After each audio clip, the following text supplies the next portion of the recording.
This episode of the Empty Netters podcast is brought to you by the cool, refreshing taste of Labatt Blue Light, the greatest beer, I would say in Canada, but in all of the world. Whether you are watching the game at the stadium, sitting on your couch, hanging at a buddy's house, or even at a bar, there is no better beer to enjoy while watching some puck than Labatt Blue Light, because each bottle, each can, and each pint glass is brewed with Canadian kindness, and you know there is not a single better kindness on this green earth than Canadian kindness. It is one of the crispest, most refreshing pilsners you will ever have, and it makes you feel like you're ripping around a sheet of ice every single sip. Labatt Blue Light is the only way to go while you are enjoying hockey season, and it's the only way to go while you are enjoying life. Crack a bottle or a can today.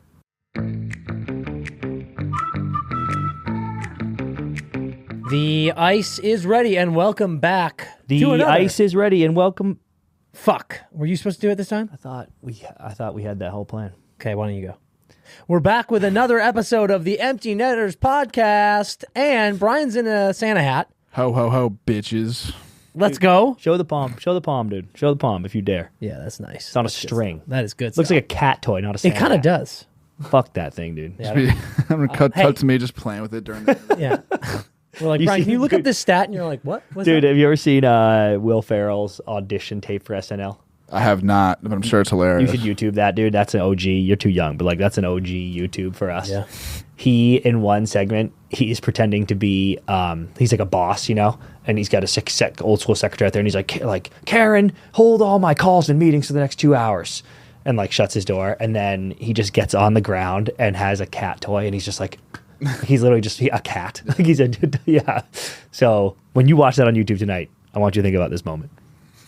You know what it's kind of like? It's like those boxing training things where the guys wear that strap around their head and there's the ball. Brady was just yeah. doing that. You see that? Yeah, he was getting fired up. Yeah. Who was the babe in that video? Dude, well, he calls everybody babe. I know. But my knee jerk too was like, oh shit, dude. But then it was He was probably- pretty smiley. Feels like it was for a lady. That was on purpose. That was planned. Oh, no. Yeah. no question. shit, He dude. knows He's exactly so what's going He knows what edited. he's doing. Yeah. I like Christ, it. me Petty. too. Tom Petty. Tom Petty. We've got an unbelievable episode for you today. Jack Eichel joins the podcast. We headed down to Vegas for a little day trip yesterday. We did an unbelievable trippers. ep of the pod with Jacko. Then we did the shrimp bet. I got bodied. I'm not going to Yeah, it. well, But the deck was yeah. stacked against me. Yeah. It was Yeah. unbelievable. I put in a valiant effort, I thought. tremendous. I ate a lot of shrimp. We had a truly magnificent time with Jack. Shout out Sticky Paw Studios for hooking us up, setting us up. And then big shout out to Perron's in Las Vegas. Best Italian joint in the city. Maybe the best Italian joint I've ever been to in my life. Dude, I had the veal chop parm. Dude. Sorry for the PETA listeners, but I had that veal and it was delicious. Yeah. Ike's had the chicken parm. Delicious. Red had the meatballs. We had charcuterie, the Brussels, Penne alla vodka. penne alla vodka on the side, dude. And I had some shrimp because you didn't finish. That's I was going to get into. I did this shrimp bet because shrimp is the food that I feel I can eat the most of, and I love shrimp cocktail. I'm not gassing this place up. I think that might have been the best shrimp cocktail. It was I've ever had. insane. And as a Maine boy, that feels insane to say, Dude. But dude, it was so good. The cocktail sauce was spicy, had some horseradish. cocktail sauce was It was sick. phenomenal. Piro is just so amazing. The nicest people in the world, whole team. Oh my God. I love when you go in a spot like that and it's huge. I couldn't believe how big it was. So many people in the kitchen, all grinding, so nice. Everyone stopped to say what's up to us. And they didn't. We were in early. Like Yeah, they had set us up They weren't early, open yet. and some of the staff didn't know that. And so like we're like parading in there, and a bunch of them came up to stop us, and not a one was like, "Yo, get out! We're not open." Everybody was like, "Oh, I'm so sorry. We're not open yet, but like we will seat you so soon." And I was like, "Oh no, you remember my boy Jack right here?" Well, then they look at us and they're like, wait, you guys, you're the shrimp cocktail guy. Yeah, And we're yeah. like, yeah, we're doing it. Truly the best. It was torture for me eating that delicious shrimp, but looking at how good your food was looked like, I was incredible. like, so next time we're in Vegas, I'm going straight They there. shot Casino there. The Yes, movie. they sure did. We saw the staircase that Sharon Stone was tossed Yep. down. We sat in the booth. We sat in the casino that booth. De Niro sat at. It was the best. Love those guys so much. Piros, you're the best. Can't wait to come back. Old mob joint. Old mob joint. Old mob joint. And then also, we'll get into it. We'll let you guys just tell for yourselves with the interview. But Jack Eichel, just the man. He might be my best friend. Just a homie, just a total homie. I'm sorry, Brian. So It used to be you. No shot. It was me. I That's true. You happened. I'm just so happy for Jack. That's the last thing I want to say before getting into this. So we're not going to waste your time. We're going to get into this episode so you can get right to that interview. Let's start off with our No Bucky warm-up as usual. First thing on the list that I want to talk about, actually, before I even get into some of my segments here, is last episode we talked about maybe doing the in-season tournament. We posted a clip today about that. Dude. One of the first times I've been, or not one of the first times, one of more recent times I've been genuinely disappointed in the comment section. Oh. And I'm disappointed in hockey fans. We posted that clip being like, we should do an in-season tournament, and everyone defaulted to the, fuck the NBA. The NBA is lame and soft. And dude, you guys all know that I love the NHL more than anything. I think it's the greatest league in the world. I think it's the greatest sport in the world. If you don't think the NBA is an insanely well-run league, you're just not paying attention. You can hate basketball all you want, and I respect you for it. But don't say that the NBA is a bad league, because it's probably the most successful league going of the major sports league right now. And proof is in the pudding. The in-season tournament was a massive success, brought in a ton of money, increased viewership across the board. And what I don't get is people just looked at it as the NHL, us saying the NHL should do something the NBA did. We were saying, no, this would be an awesome thing. It's what European football does, which is vastly more successful than the NHL. Yeah. It is a unbelievable thing that would increase money and viewership, things that the NHL desperately needs. And it's a awesome incentive for players to keep grinding for a great cash prize. You have any idea how much certain NHL guys could use an extra $500K? Yeah. Give me a break. So I just think there's all positives. I have nothing more to say, but I just want our amazing fans and listeners and hockey fans across the board, broaden your horizons a little bit, guys. Don't just poo-poo something because the NBA did it. Yeah. I thought you were going to say, you said this was the first time that you were disappointed. I thought you were going to say surprised, because I was surprised. I was shocked. I wasn't disappointed because I was like, whatever, but I was like, oh, wow, I thought it was going to be split. Like, some people were going to like it, some people weren't going to like it. And the only part that what I did think was the bad take was just because the NBA did it. Yes. Some people were saying I didn't like it for whatever reason. And by the way, the NBA in-season tournament was a big success for the TV broadcasters, for Adam Silver, for whatever. I haven't spoke to an NBA player to be like, did you like it? Because maybe they were like, it actually was annoying as fuck and I didn't like it. Yeah, for sure. And that's fair. I do want to say this, though. What could have been bad about it? I don't know. That's the thing that I don't really understand. Yep. Another thing that I really love, because this is for the fans, part of the reason to do it was to cut back on load management. Yes. It was to be like, hey, teams, stop sitting. Some people save up all the money they can to go to one game a year. And they go to a game and LeBron James is sitting out for load management. He would never. King would never, dude. Oh, he would. Oh, he sure would. Yeah. Kristaps Porzingis sitting out for load management. Giannis sitting out for load management. They're trying to prevent that so fans get the best product that they can possibly see. Mm-hmm. I think that's awesome. So, like we said, I think some people got confused in the comments too, as if we were I think, again, I want to move on from this, but I hated the comments that were like, nah, dude, Olympics or World Cup of Hockey. And I'm like, this is not... It's not one or the other, guys. So we're talking about regular season games counting towards the cup. People were like, nah, we need Olympics. And I was like, we're still going to get that. This is all I wanted to bring up, because you're right. But this is actually fun, so who cares? This is all I wanted to bring up. I feel like people read that as we wanted to pause the season and do an in-season tournament. So they're like, dude, pause the season for the Olympics. And I was like, oh, 100% agree. I literally mean a regularly scheduled regular season game just becomes a tournament game. Yes. Yeah. And it would be, dude, I this is something I will die on this hill if and when we figure out all the moving. And straight up, it could just be a $500K bonus for all the players. Yeah. It would be a resounding success. Yeah. Everyone's like, injuries. You go 10 years down the road, and the Bobby Orr Cup is sick to win. It's something that you're like, this, fuck yeah, we want to. Yeah, the Lakers hanging a banner, dude. Do you see that? Yeah, I saw people were pretty upset about that, actually. Of course they were, but it's one of those things where right now people are like, this, what a gimmick, so stupid, gimmick. Everyone keeps using the word gimmick. It's not a gimmick when the players have such a cool incentive. And like, to your point, 15 years from now, when there's 15 banners up. Exactly. Like, that's cool, you won the first one. And if you think, and I don't think this is going to happen, but if you think the next 3 years, if the Lakers win, whatever, they need to name it, by the way. The tournament itself. Yeah. It needs to be called like the Adam Silver Trophy or something, whatever. Well, not that.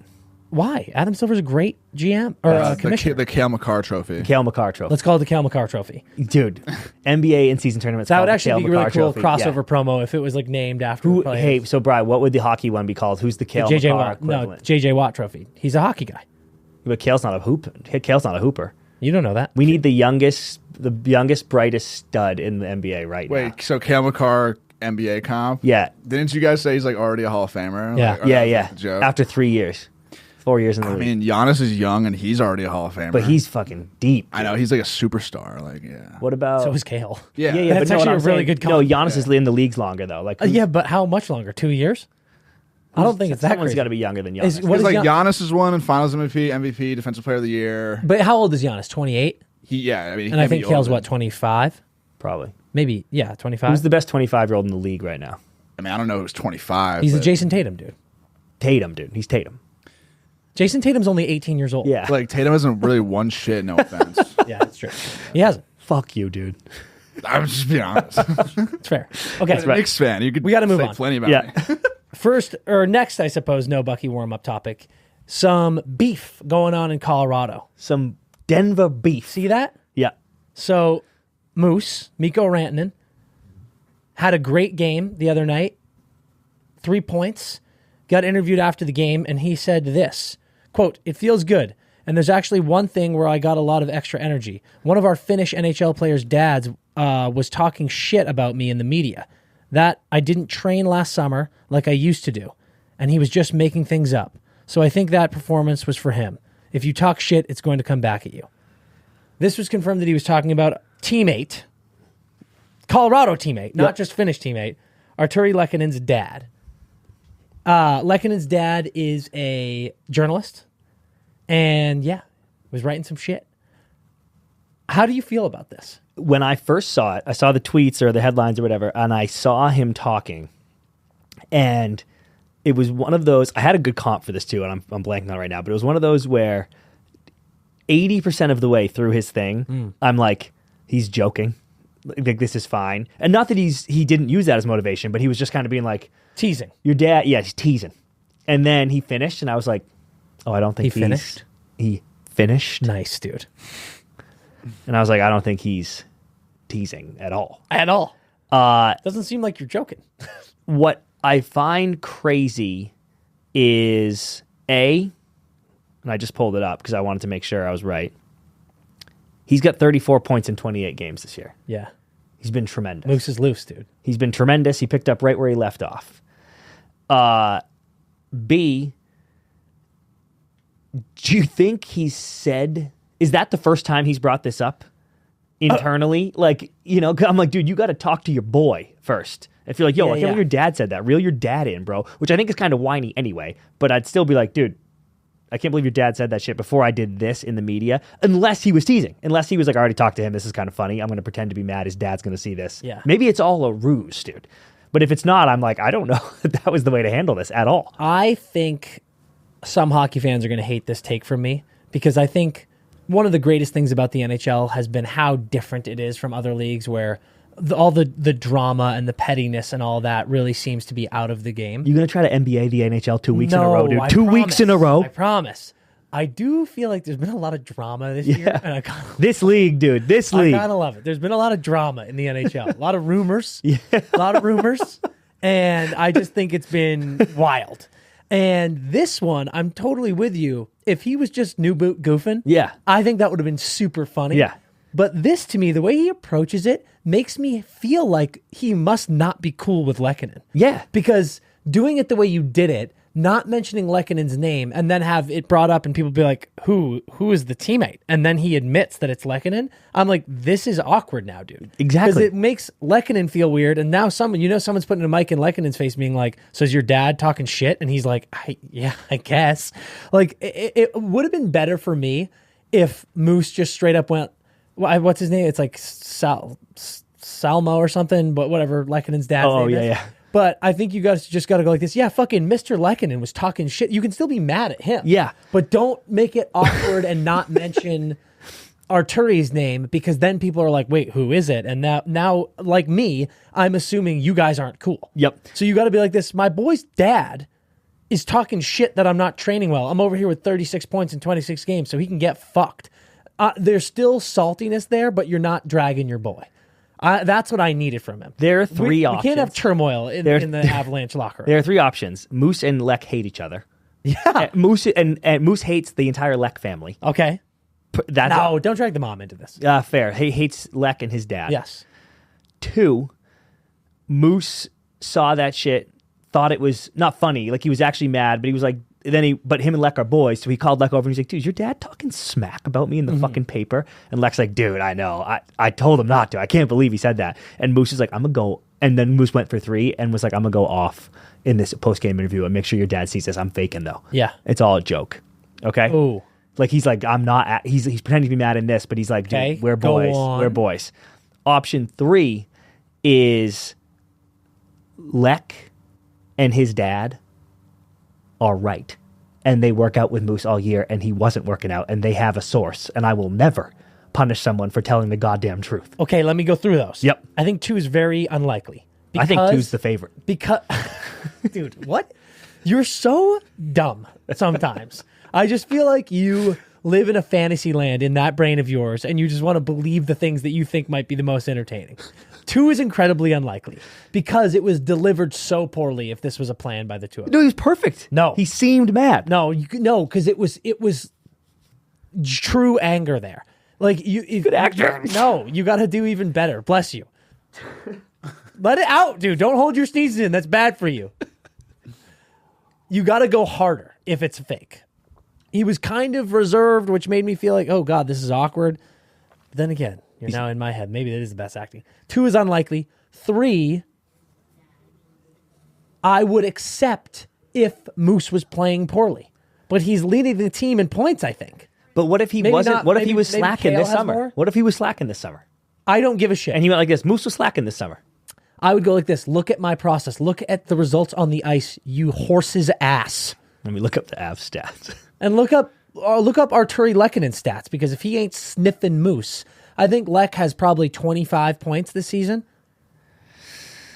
Okay, he's team got- leaders in points. Nate Dogg, 39 and 28. Okay. Kale, a.k.a. Giannis, Giannis Pappas. 36 and 26. Moose, 34 and 28. Big drop after that. Lek has only played 12 games, has 8 points, -3. Dude, keep My wife's name. my wife's name out your mouth, dude. Mr. Lekkonen, shut your whore mouth when talking about Mikko Rantanen, when your boy. What if he was slacking this summer, though? I don't care. He's still producing. What did the article say, dude? I don't know. Doesn't matter. What if it said Moose is having a really good year, but he could be having an even better year because he was slacking this summer? I would still go like this. Shut up, dude. Worry about your boy who sucks. That's Okay. what I would say. Or On one, record, Lekkonen does not suck. He's a great player. option one, they hate each other. I refuse to believe that. So it's 3. I can't believe that 2 Finnish boys are on the same team in Denver, Colorado, having just won a cup 2 years ago, and they hate each other. So it's 3. He was slacking this summer, but it's not appropriate to bring it up. No, I think it's... He was slacking this summer. No, dude. I said I can't believe... I refuse to believe 1, but it's not unlikely. It's not impossible. Okay. I think 2 is impossible. 3 is possible. 3 is possible. I think 3 is assured. But I also don't appreciate the snitch in a way. I said I wouldn't be mad about telling the truth, but also just like... It's crazy. Maybe hit him up on the side, dude. I think what he should have done is sewer the dad. Yeah. Pick on the dad. Okay. Leave What's your boy next? out of this. Let's stick with guys who are having monster seasons and head on down to Tampa Bay. We just need to shine a light. Oh, yeah, on yeah, yeah. Kucherov. Nikita Kucherov, who has been a top 10 player in the league for many, many years now. He came in our top 10, but What was he? Do you remember? I believe he was I'll never be able to find that. 7 or 8, I think. Okay. And it's become very clear that we underrated Cooch. Should have been 1. Cooch this man has 47 points like a sick fuck right now. I feel as though God, dude.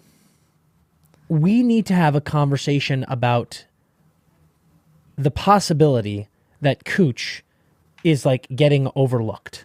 Is that possible? Is... Austin Matthews just scored his 20th goal of the season, by the way. Come on, dude. Cooch is only 30 too, bro. Cooch is 30 As years in old. also, not He's 30 3-2. years old. That is at least 6 solid years left. And do me a favor and get his career stats right now. And for the got 'em. last 4 seasons, read me his games and his points. Okay. including this year. So 17, 18, 80 games, 100 points. he's gone back way too far. 18, 19, 82 games, 128 points. Monster. Yeah. 19, 20, 68 games, but I think that's a full season. Yeah. 85 points. 21, 22, 47 games. Again, I'm pretty sure that's a full season. No. He was missed. the year Yeah. he was hurt and came back. Remember, he came back at the end of the year, I believe, and people were like, "Fucking Kuch is still coming back." Yep. And they won. No, that 2021. This is 21, 22. Yeah. no, that's a Colorado year. They beat them in 6. Yeah. Absolutely. Yeah. 47 games, 69 points. Last year, 82 games, 113 points. 28 games, 47 points this year. I mean, the man is absurd. Way over PPG. Way every year. over. He makes a mockery of the NHL. In fact, Dan, he's only been under his first 3 seasons in the league, and even those were pretty close. And he's been over every year since. Yeah. This is what I'm trying to say. Cooch is just, Sean Avery had a really awesome clip pop off last week talking about Cooch and how he thinks he's the best player in the league. He was like, this guy has Austin Matthews' shot. He has, Ovi's strength. He has McDavid's skating ability. He has Draisaitl's passing ability. He is crazy, dude. Crazy. Because he does it on both. He's not one of these guys that has 128 points and 100 of them are assists. He scores. Monster playoff production, too. He scores, he wins cups, he takes his shirts off and he gasses beers and he sewers the Canadiens. Like he should be more of a face of the NHL, I think is what I'm trying to say. And I will hear you here, Dan, in that even on his own team, I feel like Hedman and Stammer and Vassy get a lot of the praise. They get more of the shine. Everyone talks about them and they go, Cooch, obviously. Yeah, Cooch for too. sure. No one forgets he's about him. not the first out of people's mouths. And I think he should be. I think he's like, I am the best. I will die the best player that played for this Tampa dynasty. Cooch, yeah. I love that take. And I think you're right, dude. Me too. I think of the last 5 years, he has been the best player on that team. And I think when people look at this John Cooper, Tampa Bay Lightning dynasty, Nikita Kucherov is the best player. That's pretty crazy. How many career points is he at? I'll tell you. He has 776. Yeah, I mean, he's going to go way over 1,000. Yeah, way. Way over 1,000. Yeah, I love it. Love it. If they make the playoffs this year, it'll be because of him. Yes, honestly. Quick love to a couple of teams that I think we put a little spark under for opposite reasons. Islanders. Yeah. Buzzing. Second place in the Met right now. Yeah. Second place in the Met. The Met is a mess. It's chaos, and I love it. Everything's all over the place. It's a Met. So the Islanders have shot up to second place in the Met. They're playing out of control. Our boy Matt Barzal, dude, talked about he needs some rookie season flair. Let me tell you what, he's got it. He has 9 goals, 20 assists for 29 points in 26 games. He's already creeping up on 10 goals, dude. Already. Yeah. Not even 30 games in the season. Almost has 10 already. That's a big switch for him over the last couple of years. Yeah, because score 30, dude. He's gonna. Score 30. And after we talked shit about Horvat and the Islanders in the little Vancouver visit, they've been buzzing. So yeah. Great job, Isles, and great job, Isles fans. You're keep playing believe. Great. And then the Flyers. Hold on, actually, just on the Islanders, that's a fucking emotional statement win to have Horvat score that OT after Johnny Todrax gets his 1,000th point to tie the game with 5 seconds left. So many things going on in that game. It just was, and I'm not saying like that's going to make or break your season, but it was just one of those games where it's like fucking Todrax is back. He hit this huge milestone in my face to tie the game. In the building. You just lose that game every time if you're the Islanders. You just lose it every time. Yeah. And then not only do you win it, but Horvat hits the winner. And I'm like, deep. That just felt like a fuck you, bitch win. And I was like, nice. It felt like a weird, different win. Yeah. It felt like. Yeah. And then, the Flyers. We talked about the Flyers last week. Flyers are fun. Flyers are in third. Flyers are a hoot. Absolutely. Yeah, we don't have to do the whole rundown again, but I just want to say for a long stretch here, I have been, I haven't been a believer in the Flyers maintaining this, and I'm still not, admittedly. But I will say this. Previously, I wasn't a believer, and I was like, go away. Like, gosh, I don't need this in my life. Yeah. And now I'm like, I'm still not a believer, but hot damn. Yeah. And this is cool. And I've long said I don't care for Philly sports. The Sixers, Eagles, the Phillies were always kind of fun. I was like, I'm all on board with the Phillies, whatever. But the Flyers, I was lumping in with the Sixers and Eagles. And I don't know what it is about this Flyers team, but I'm like, I got not a bad thing to say about you. Yeah, they haven't hurt me yet. That's why. fair. I hate you, Philly. I hate all your teams, and I hate you because I respect you. Yes. You are just gritty, grimy people. You love your teams, and your teams are dangerous. I hate danger. Keep it away from me. Yeah. And this Flyers team I do like because they haven't hurt me yet. All right, let's kick it into some hot ice. First topic, kind of sensitive. Yeah. Crazy Dylan Larkin hit and play that happened last week.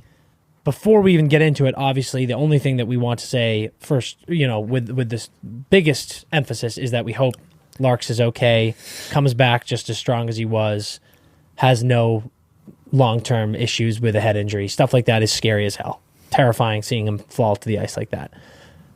Playing the Ottawa Senators, what we saw was play in front of the net. Matthew Joseph made dangerous contact with Larkin's head, who then bounced off into Parker Kelly, who also hit him in the head.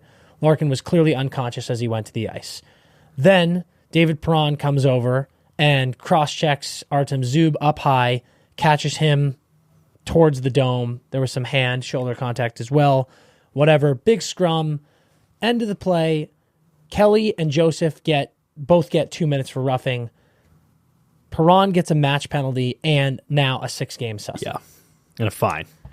So this led to some conversation online. Our boy Nick at Hockey Collective talked about this, looked at the fact that Perron was having a hearing and then had 6 games and was like, what the fuck is going on here? A lot of people have talked about it. I don't want to sewer anyone, but we had a particular Sens fan jump into our DMs because I had said on the story that I think Joseph needs a suspension here because it's similar to me to the Jacob Trouba Is Joseph the one who hit him first? Yes. Okay, keep talking. Similar to me to the slashing of Trent Frederick in the head, and I'll explain that in a second. But a Sens fan jumped in our DMs and was like, you fucking biased loser Wings fan. Nothing. Joseph didn't do anything wrong. He is a clean player. Perron should be suspended for 20 games.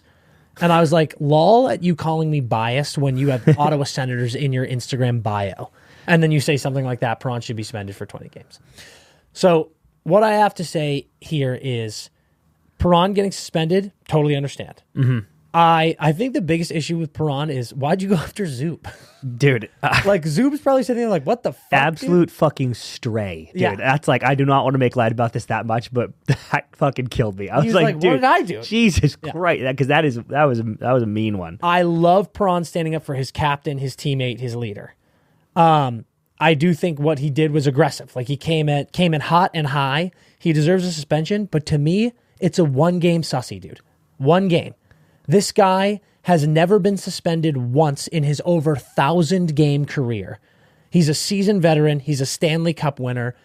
I think giving this guy a 6-game suspension for standing up for his captain in a very dangerous and scary situation, giving him 6 games, to me, is just the player safety going like this. We have no idea what we're doing here. That pisses me off. Now, to get to the Joseph thing. Okay. Joseph and Larkin have history. Joseph cheap-shotted the fuck out of Larkin last season, I believe, and then Larkin suckered him because he was like, fuck you, you scumbag. Yep. I want to be very clear. I don't think there was anything premeditated with this play whatsoever from Joseph. It's a play in front of the net. But like I said about the Trouba situation, dude, it is acceptable to get a suspension if you don't intend to do something. You can still make a mistake, have an accidental play, but do something that's like, ooh, that was bad, dude. And you should get a suspension to show that shit, it does not belong in the game. Because if you're in front of the net, dude, and you're trying to clear players out, a puck squirting out, you're trying to prevent a goal situation, and your fists are flying around and you crack someone in the side of the head who's not looking and knock them out cold, Yep. dude, you're suspended, in my opinion. Agree. And I just think, again, 1 game, and the no suspension, I'm kind of like, whatever. I would have done it afterwards. And it's mostly because if you're suspending Perron, Joseph deserves one too. Okay, several thoughts. I was just watching it again because I want to see the slow-mo. Perron is turned, it's a scrum kind of because they're trying to hit Lark's in the bumper there. Perron's kind of turned around. I'm sure he can feel Lark's getting bodied behind him, but he doesn't see anything. Mm-hmm. And then when they all fall, Zub falls over Larkin's feet. I know. So by the time Perron turns back around, Zub's like climbing up off Larkin's body and pops him. So I'm like, I don't think he knew Zub he assumed. Wasn't the guy. Yes. Was neither of the guilty parties. Yes. But to your Trouba point, like I think it should be a factor if you pop a dude who was not involved at all. Yep. And I don't care if Perron got confused. That shouldn't be a factor in his favor. Of course. Because I'm like, you popped a guy who had nothing to do with this. And he's like, I thought he did. Yeah. Sir. And I'm like, I don't give a fuck what you thought. You popped a guy who had nothing to do with this. So I'm kind of like, I'm already in a pretty decent suspension just for hitting a third party for no fucking reason, even though he didn't mean to. And I believe that he didn't mean to. I thought he did it. So I'm already like, well, fuck you. You hit a third party. And he went too hard and too hot. Here's my other point, Dan. I'm all for sticking up for your captain. I'm even more stick up for your captain than you are in terms of even if they get hit clean, I'm like, yeah, you got to fight him. And I think, and you're not on record with that.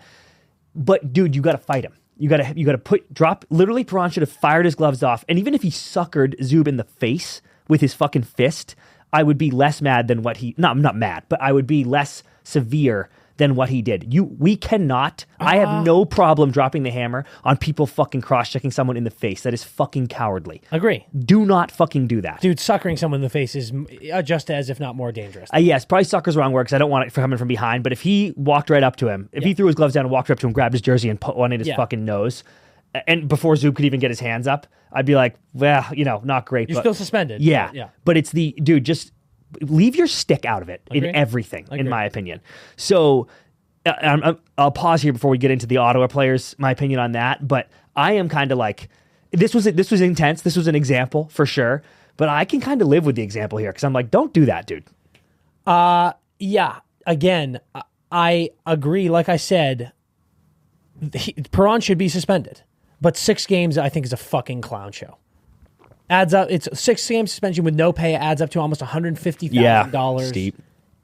What'd Chuck get? 5? 4? 4. Because I'm kind of like, that was a high hit, and the guy didn't have the puck. This is a guy didn't have the puck, had nothing to do with the play, and you put his stick across your face. That's not fair.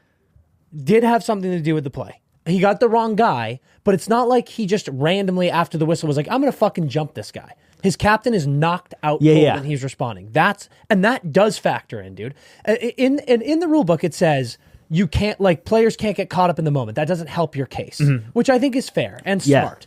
But at the end of the day, a guy who's played over 1,000 games and has never got a suspension, we talk all the time about prior stuff. Does that count in? And I'm always like, fuck you. But at some point, it has to come in to an extent.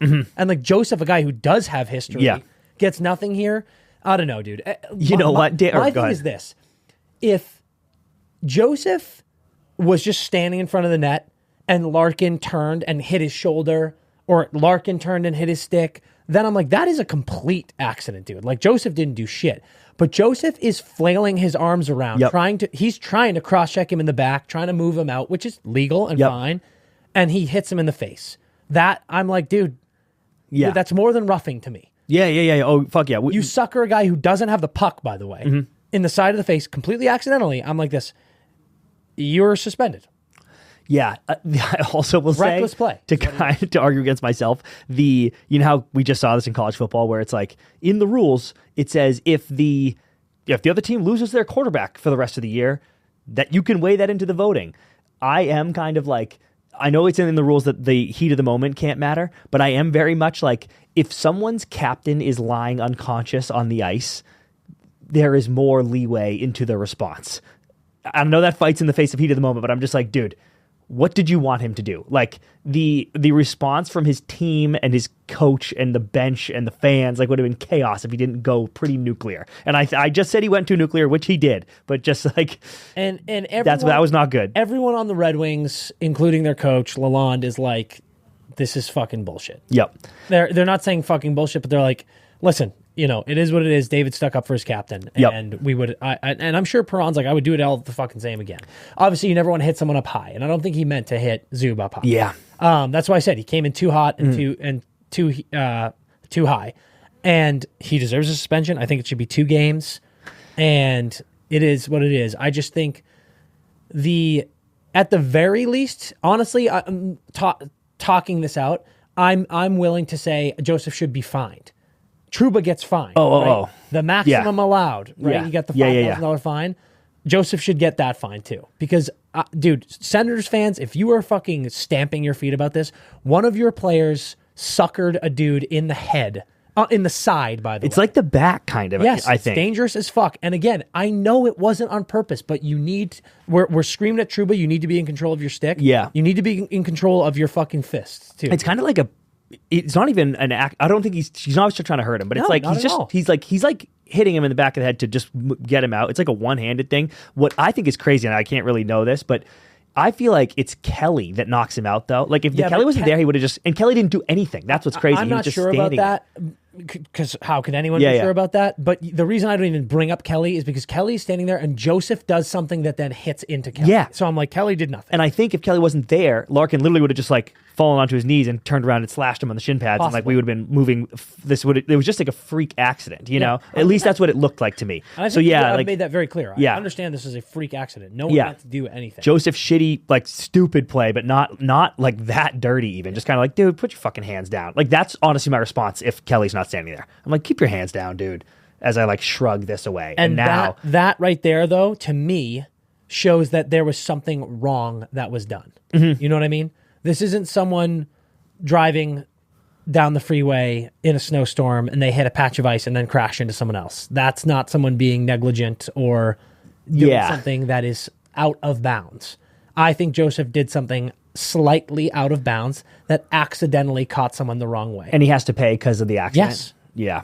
I'm honestly talking this out. Like I said, I'm fine to dial back the 1-game suspension into a $5,000. Yeah, because I'm almost like it's not even a fine because if Kelly wasn't there, it would have been barely a penalty. Yeah.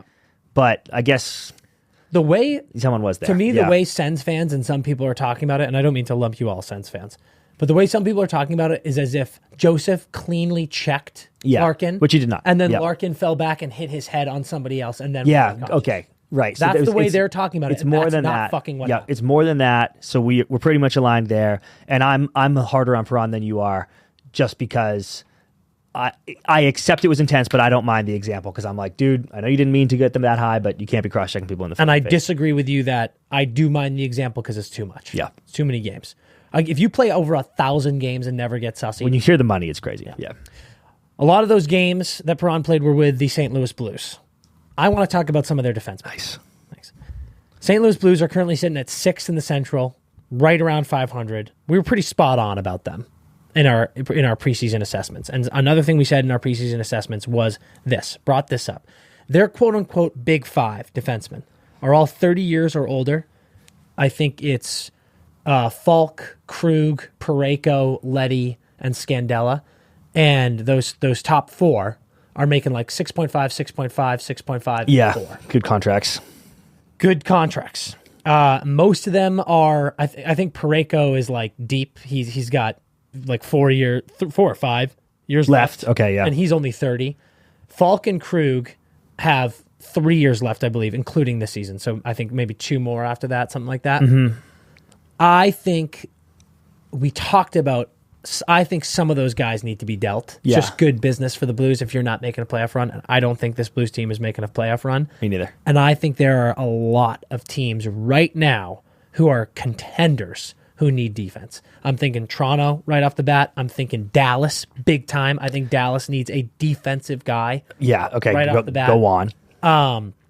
I like who else do I like here? Edmonton, sorry. Edmonton, oh, yeah. I think use another defensive defenseman. Mm-hmm. By the way, Evan Bouchard is going to have like 100 points this year. I know. I like a lot the idea of the Blues making a good move here, a good future move, and moving one of these guys. Now, Krug is obviously not a defensive guy. Yes, this is what I wanted to get into. Krug, to me, is hard to move because while I think Krug has a ton of value on a team, I'm like Krug to me would maybe be good on like Vegas. Vegas has 6 really good defensemen, all who play really good defense. Yep. And a Krug could maybe like exist in that world, but they don't need him. So to me, I'm looking at Falk and Parayko. I don't think that they're going to want to move on from Parayko. I think they look at him as a leader and a future part of that team and organization. But Falk, I look at as a really, really valuable trade piece on a good contract that could go to one of these teams. Yep. 12 points this year. How much ice is he getting? 22 minutes. Also, dude, you want to talk about teams that need veteran leadership and teams that need defensive guys? Buffalo. Yeah, right. That's a situation that maybe this summer comes up, but because I don't think Buffalo ain't in any place to be talking about playoffs right now. Yep. But yeah, Falk's not a bad option, honestly. My fear when you brought this up to me in our prep, my fear was that it was there. None of them is really giving you the D. I'm not chirping any of these guys. They're good hockey players. But what was it? Who did Toronto trade for last year? they traded for O'Reilly, and then they brought in a defenseman. Shen. Yeah. And then who else? Did the Hawks move someone? McCabe? Where did he go? I think there. Oh, he also went there. Yeah. Oh, yeah. They got them both. Yeah.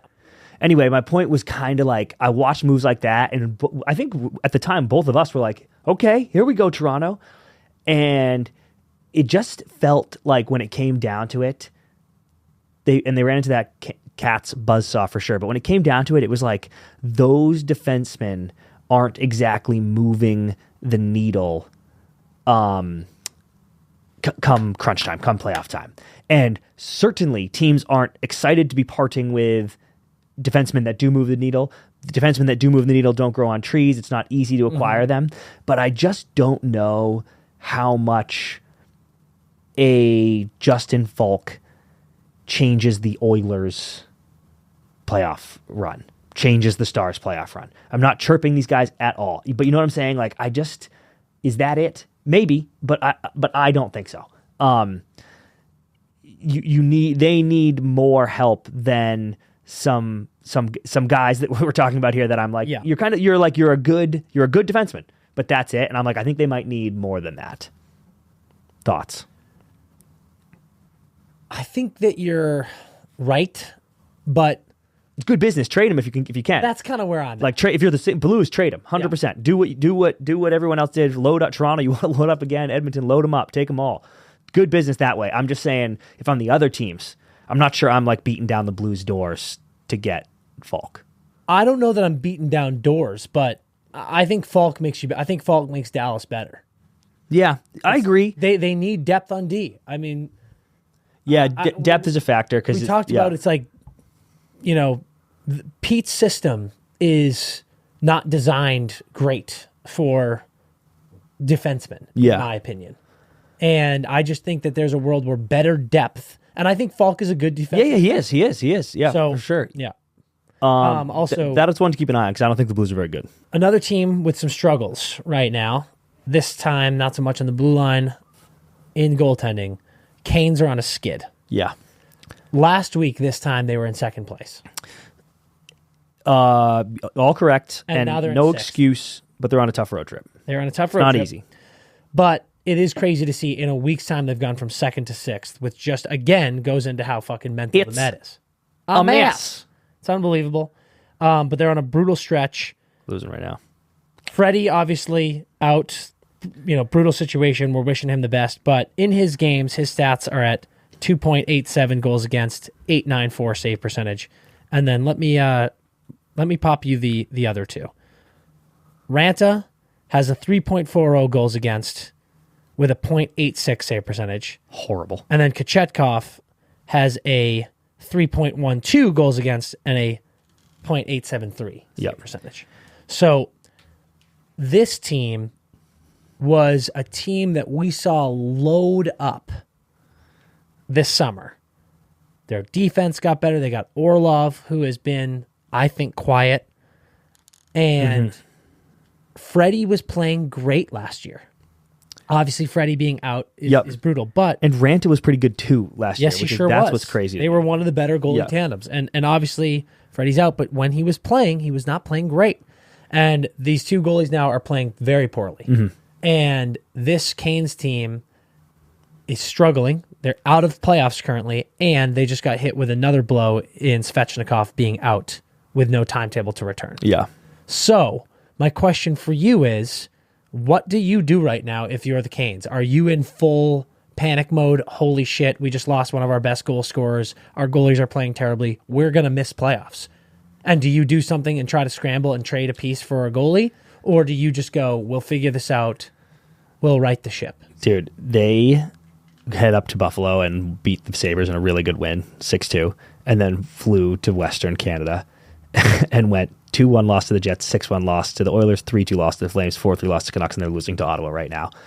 Still have Detroit at the end of this road trip. Yeah. Nightmare fuel run. Nightmare, Chris. Nightmare fuel run. The reason I am not panicking, and by the way, this is not me endorsing the Canes and saying they're going to be sick this year and all is fine. I am not panicking because they are 4 points out of second place.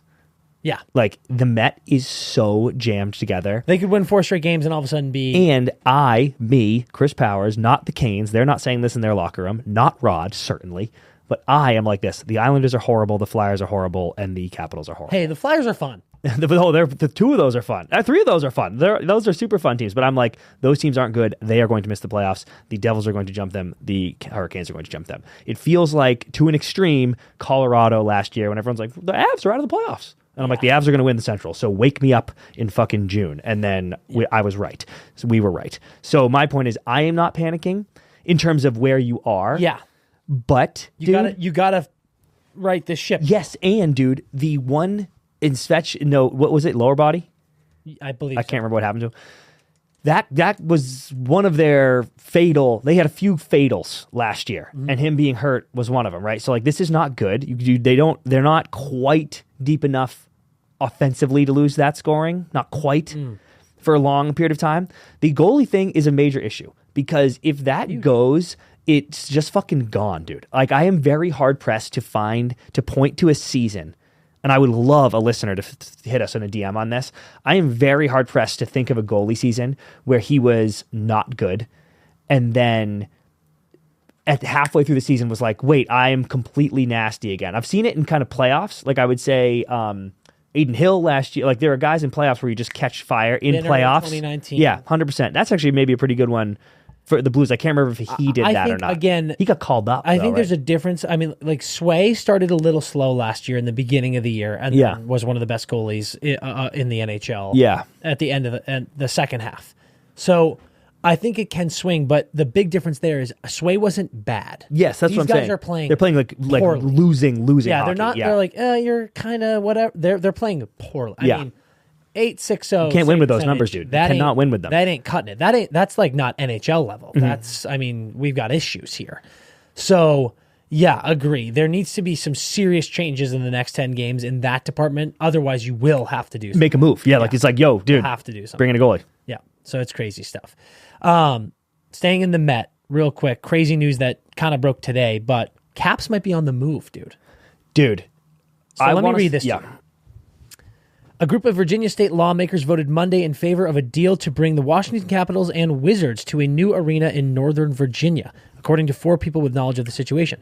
Under the plan, which would still require approval from the full General Assembly and local officials, both teams would move to a new facility anchoring a massive mixed-use development in Alexandria's Potomac Yard neighborhood, according to 3 of those people and 4 others. All of them spoke on the condition of anonymity because they were not authorized to discuss details of the plan, blah, blah, blah. A Virginia Stadium Authority would own the larger complex and lease it to Monumental Sports and Entertainment, which owns the Capitals and the Wizards.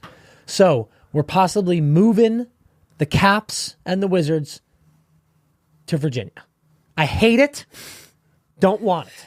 Don't want it at all. I will say the Maryland, Virginia situation is fucking tapped for people that don't live there, which includes me. I'll be in DC And my friend, I remember being there playing college games, and it's like my friends would be at Maryland or whatever, or even like they'd be like, "Oh, I go to Maryland," and I'd be like, "Sick, where's your apartment?" It's like in Virginia, and I'm like, "What the fuck, dude?" And then it's like a 4-minute drive, and I'm like, "Where am I?" Bro? Yeah. So like, I will say, because I am the most anti, both at a collegiate and a professional level, by the way, I'm the most anti having the stadium be far away human who could ever live. Like, if you're in college and you're trying to go to your school's football game and you got to get on a bus, fucking blow up the stadium, then the bus, then yourself, and don't do anything. If you are I went to college for 4 years in the greater Boston area. I never once went to a Patriots game because I was like, why the fuck would I get in a car and drive all the way to fucking Foxborough? It's ridiculous. It's insane. I go to Seattle. We're about to be there. I go to Seattle, and if you hit a fucking home run at the T-Mobile Park, it might fucking land at the 50-yard line of the Seahawks Stadium. I don't know if it actually faces that way, but you know what I'm saying. Yes, I do. Point is, I need it in and among the people. I know traffic's fucking tough, but like most cities have fucking public transportation. Like, get in the mixer, dude. Dude, shout out Pittsburgh. I think Pittsburgh's got one of the best situations ever in that all of those stadiums are like right next to fucking each dope. other. It's fucking gas. So I got to play. We played George Washington, I think. Yeah, we played George Washington I can't believe this is turning into some fucking hero college story for you. I had 15 goals, Brian, in the first period. I had 17 in the second. I think I might have had 30 in the third. Such a respectable move in my eyes. Yeah. Wake me up when this is over. All I was going to say was we got to play at the rink, and it was fucking awesome. Was it sick? Yeah, it was a great spot. We had a great time. The fans were going nuts. It's a good anecdote. And I don't know shit about the geography up there, but I'm here in Virginia, and I'm hearing that it's our nation's capital's team, and I'm here in Virginia. And I don't like that at all. I don't like it at all, dude. And I just don't like... I was about to say, I just don't like Virginia. Yeah. But, you know, Virginia can get fucked as far as I'm concerned. But, dude, as far as hockey is concerned, I do feel that way. Like, Virginia, fuck yourself, dude. And I know that UVA has a fun club team and dude, blow me. The Caps playing in Virginia makes me physically ill. But maybe it's super close. I don't care. And maybe the rink's going to be sick. I don't care. I just but, don't. But right now, I'm upset. Yeah, I do not. I refuse to live in a world where the Washington Capitals play in Virginia. Fucking Virginia. It's fucking stupid. So I'm all out on that. Last thing we'll talk about before we get to this amazing Jack Eichel interview is some good news. The road to the Winter Classic is back. Oh, yeah, dude. Road to the Winter Classic, greatest thing HBO has ever done. I mean that. Yeah, fact. Is back. Well, 4 unscripted, episodes unscripted. leading up to the Winter Classic in Seattle, Vegas Golden Knights, Seattle Kraken, airing tomorrow night, 6 p.m. Eastern on TNT and Max. There's some great characters on these teams. At the very least, you got to be happy about that. I don't know if this is the case, but do you know if Liev is narrating? I think so. I don't know for sure, but I think so. I don't either. He fucking better be. But if you guys are listening to this when it drops on Wednesday night, oh yeah. Check it out. Road to the Winter Classic is Check back. it out. Amazing news. Let's keep this hot momentum and let's go right to this Jack Eichel interview. Dude, Jack is the man. It's the fucking best. Love him. All right, everybody, hold up. We have to talk BetMGM. Do you like $1,500? I like $1,500. If you want to make a bet on BetMGM, get the app, and for your first bet, you can bet $10 up to $1,500. And if you win, hell of a bet, buddy. Congratulations. Take that cash, go home, and bet on something else. If you lose, BetMGM will refund you that money. So you can bet $1,000. You can bet $1,500. You can have the worst money line call of all time, and you get your money back to try again tomorrow night. BetMGM, use the promo code NETTERS, NETTERS, for this incredible opportunity right now.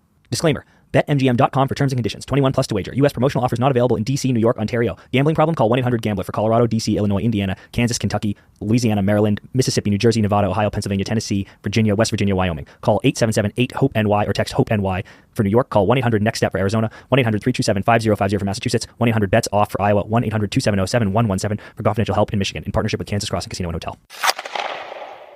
We are sitting here in Las Vegas with a North Chelmsford native, U18 gold medalist. As a member of the BU Terriers, listen to this one.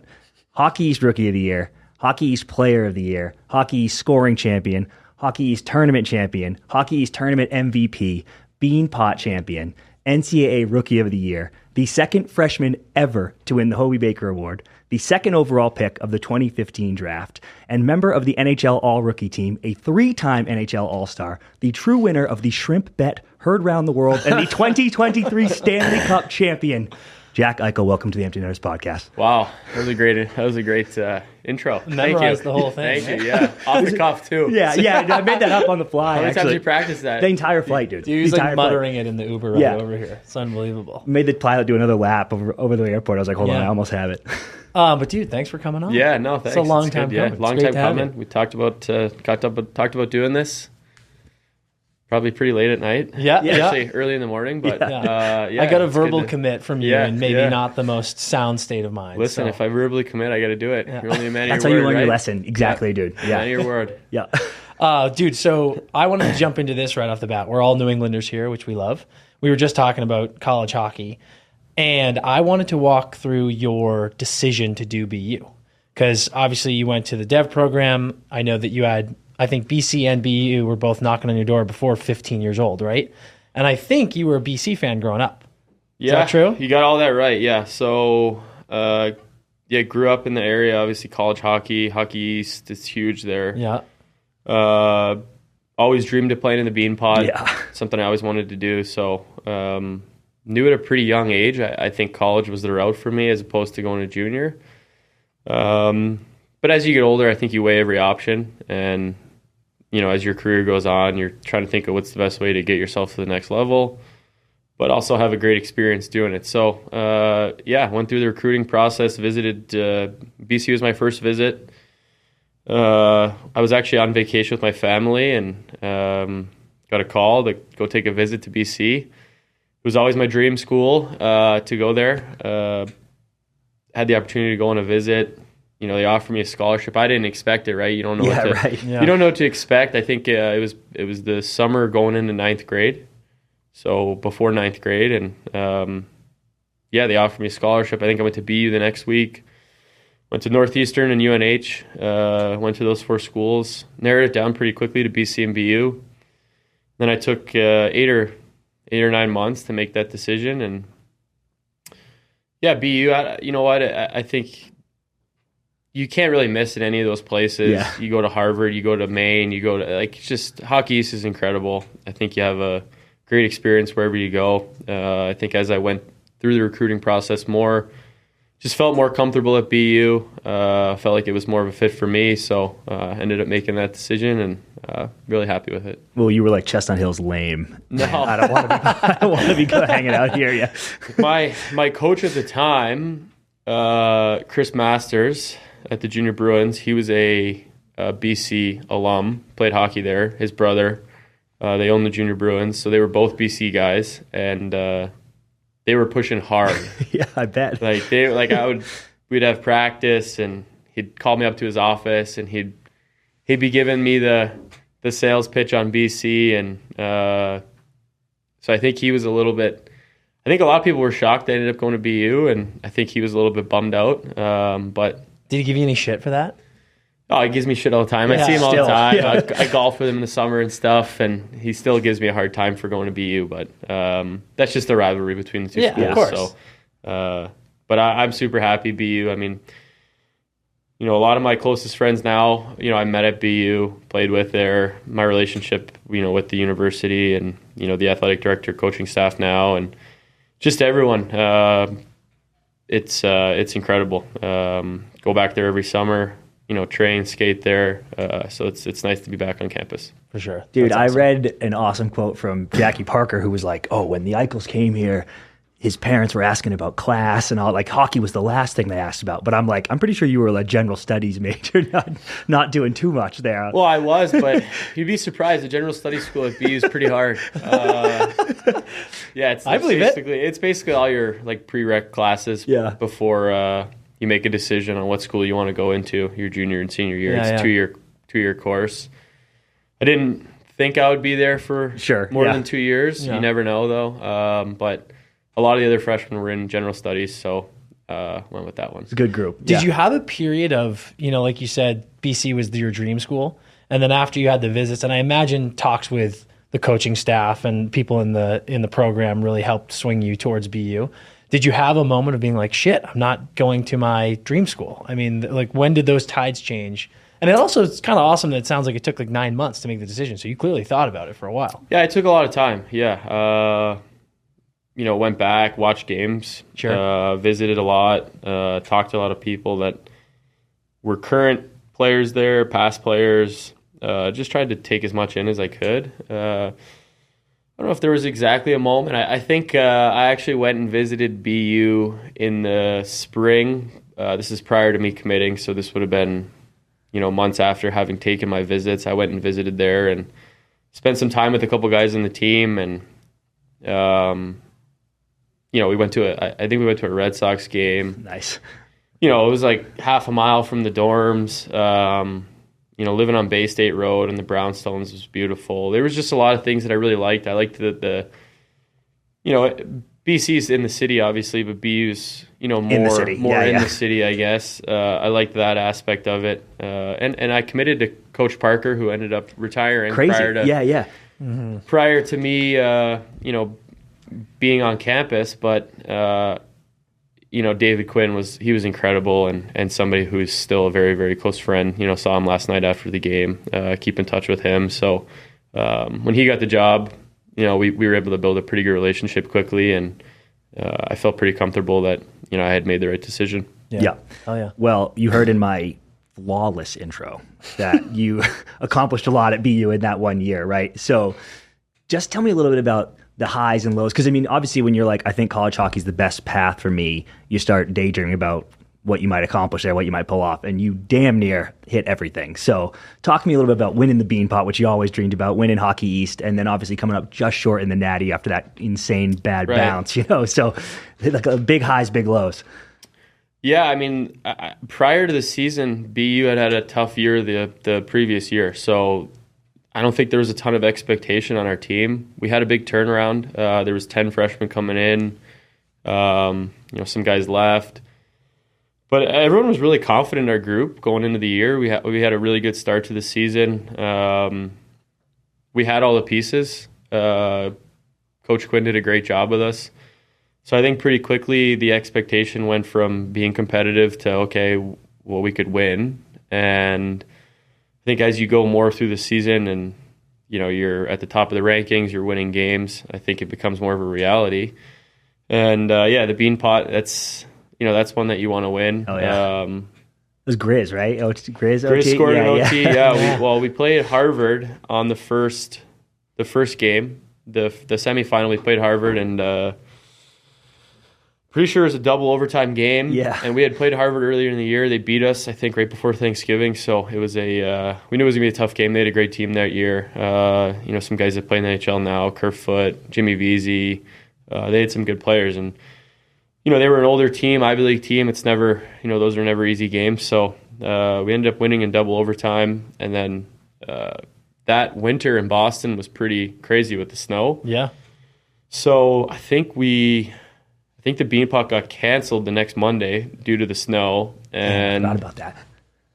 So we played it a little later, and then obviously ended up playing Northeastern, who we had played a few times that year, and it had always been really competitive. And they hadn't won it in a minute either, so you couldn't Dude, blow it. the Beanpot has another gear. I know. I swear there are years where Harvard and Northeastern are kind of whatever in that tournament, and then you get to the tournament and they go balls out. Right. It's unbelievable. It's always competitive, and that's a great thing about college hockey. Anyone can win any given night. It's it's like the NHL.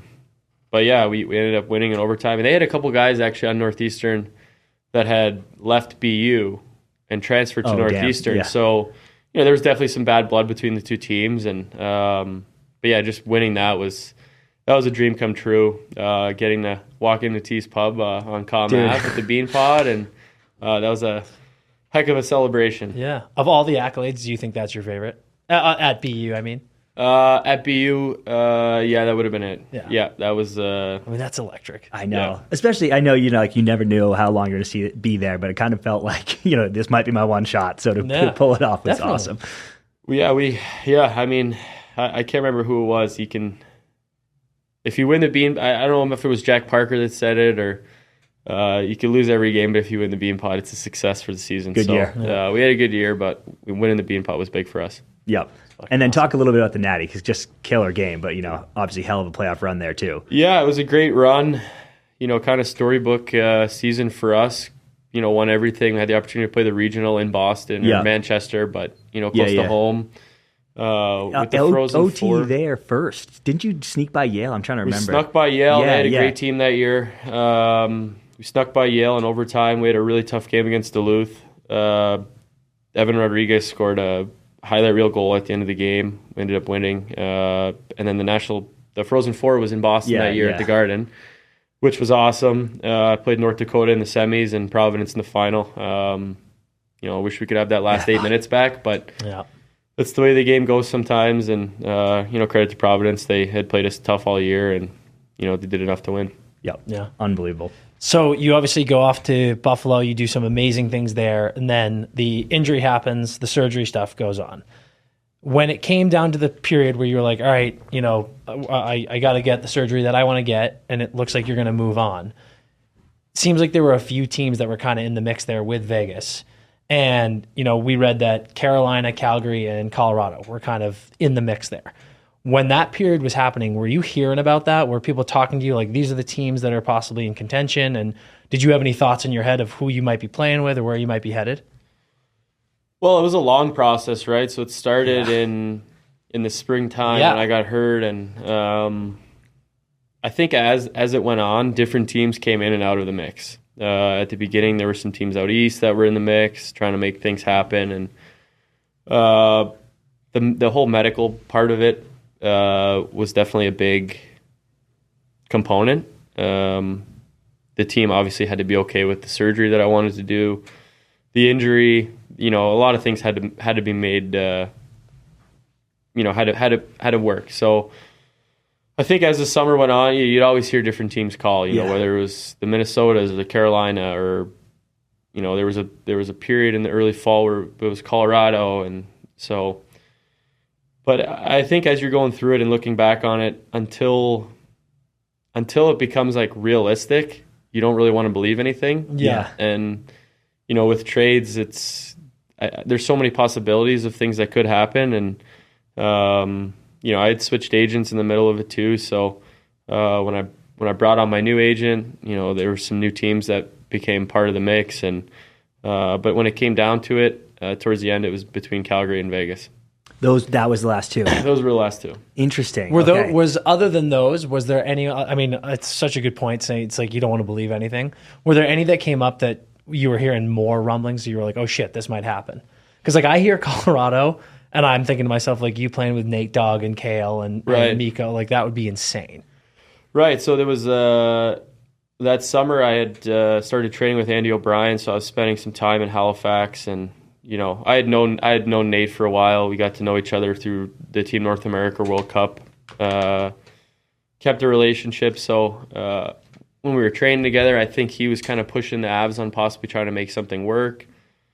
I think they entertained the idea. The surgeon who I was working closely with was based in Denver, who had a relationship with the team as well. So they were okay on the surgery. There was a lot of things that worked there. Yeah. But yeah, I mean, there's so many other moving parts, whether it's cap space, what pieces are moving where. There probably would have had to be another team in the trade to facilitate it. Sure. And, it just ended up obviously not working out. But yeah, so at the end, after that, it kind of narrowed down to Vegas and Calgary. Okay. And then how quick from like when it was it those two for 3 months you were sweating it, or was it like, yo, it's going to happen any day now, it's one of these two? No, because the Colorado talk was probably early fall, September, August, if I remember correctly.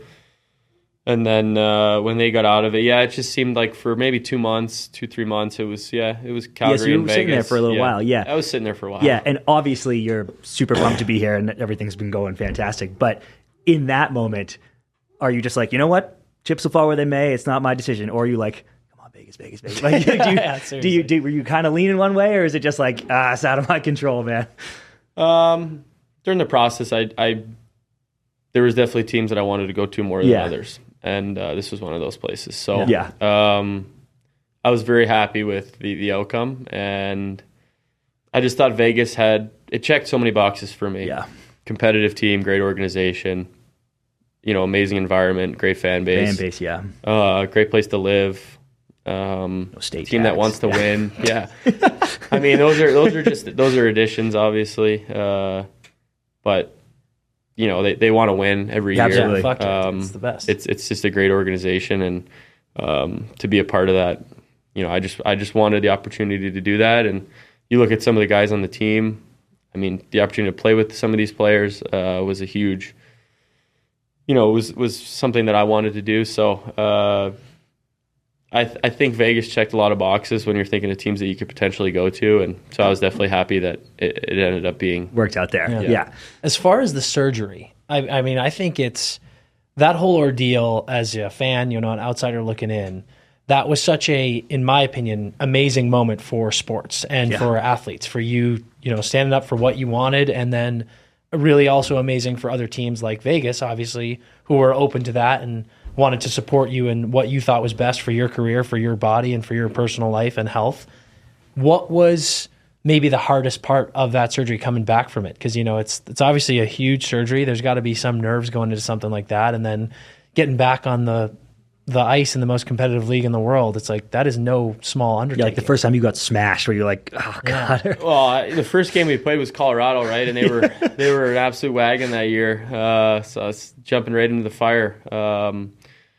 With the surgery, I was really confident in it. I was confident that I had done my homework. Obviously, I had a lot of time to research and make sure I was doing the right thing, talk to as many people as I could. But nobody had done it. You're taking a risk anytime you have surgery. So I understood that.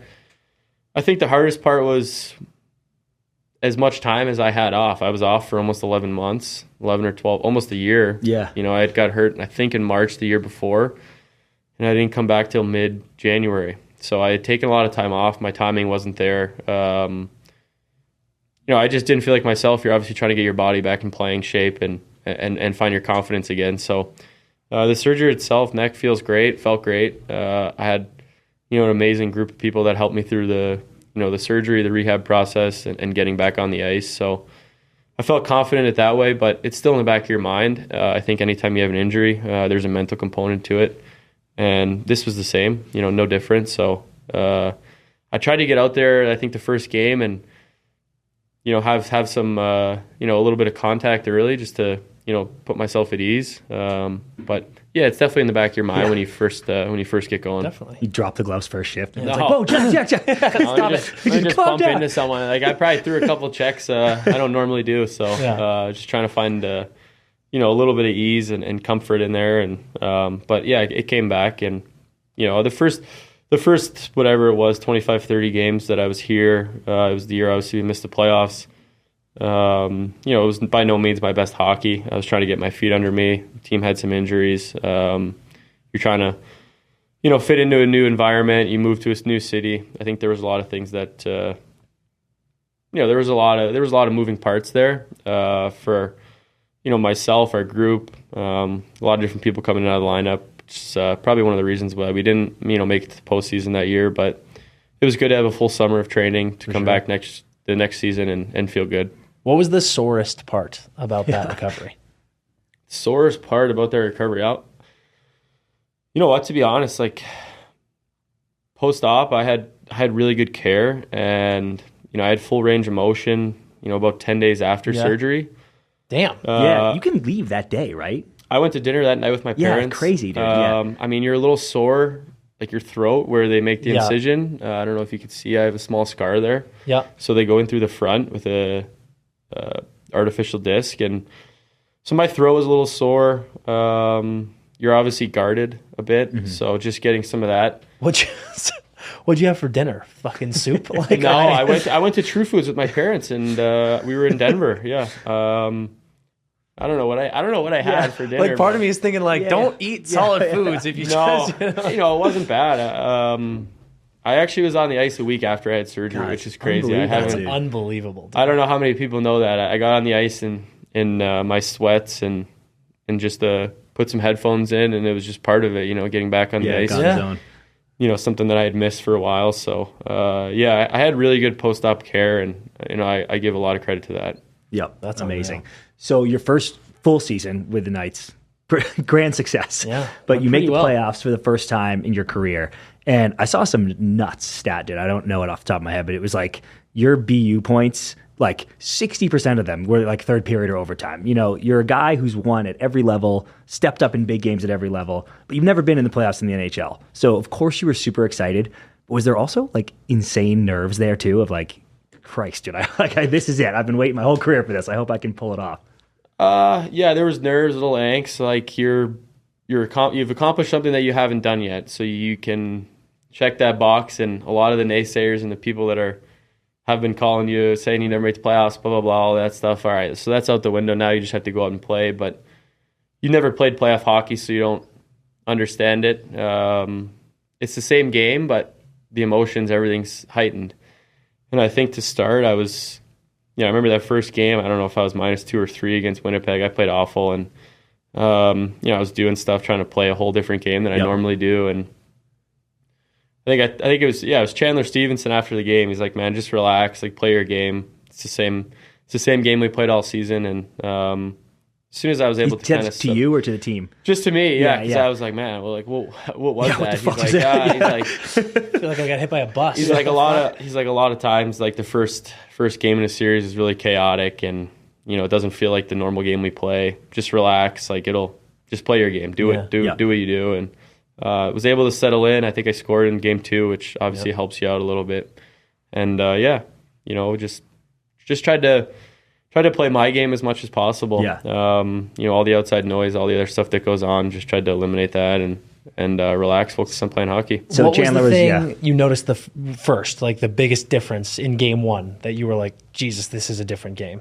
Guys are just running out of their way to finish checks, and it's just a little bit like helter-skelter. Like, it's chaotic out there for a little bit, and then I think as the series goes on, everything settles in and it just becomes hockey again. Yeah. But I think the start of a series is always, it's a little bit chaotic. I know I keep using that word, but it's the best way to describe it. And it was chaotic a bit. We didn't play well as a team.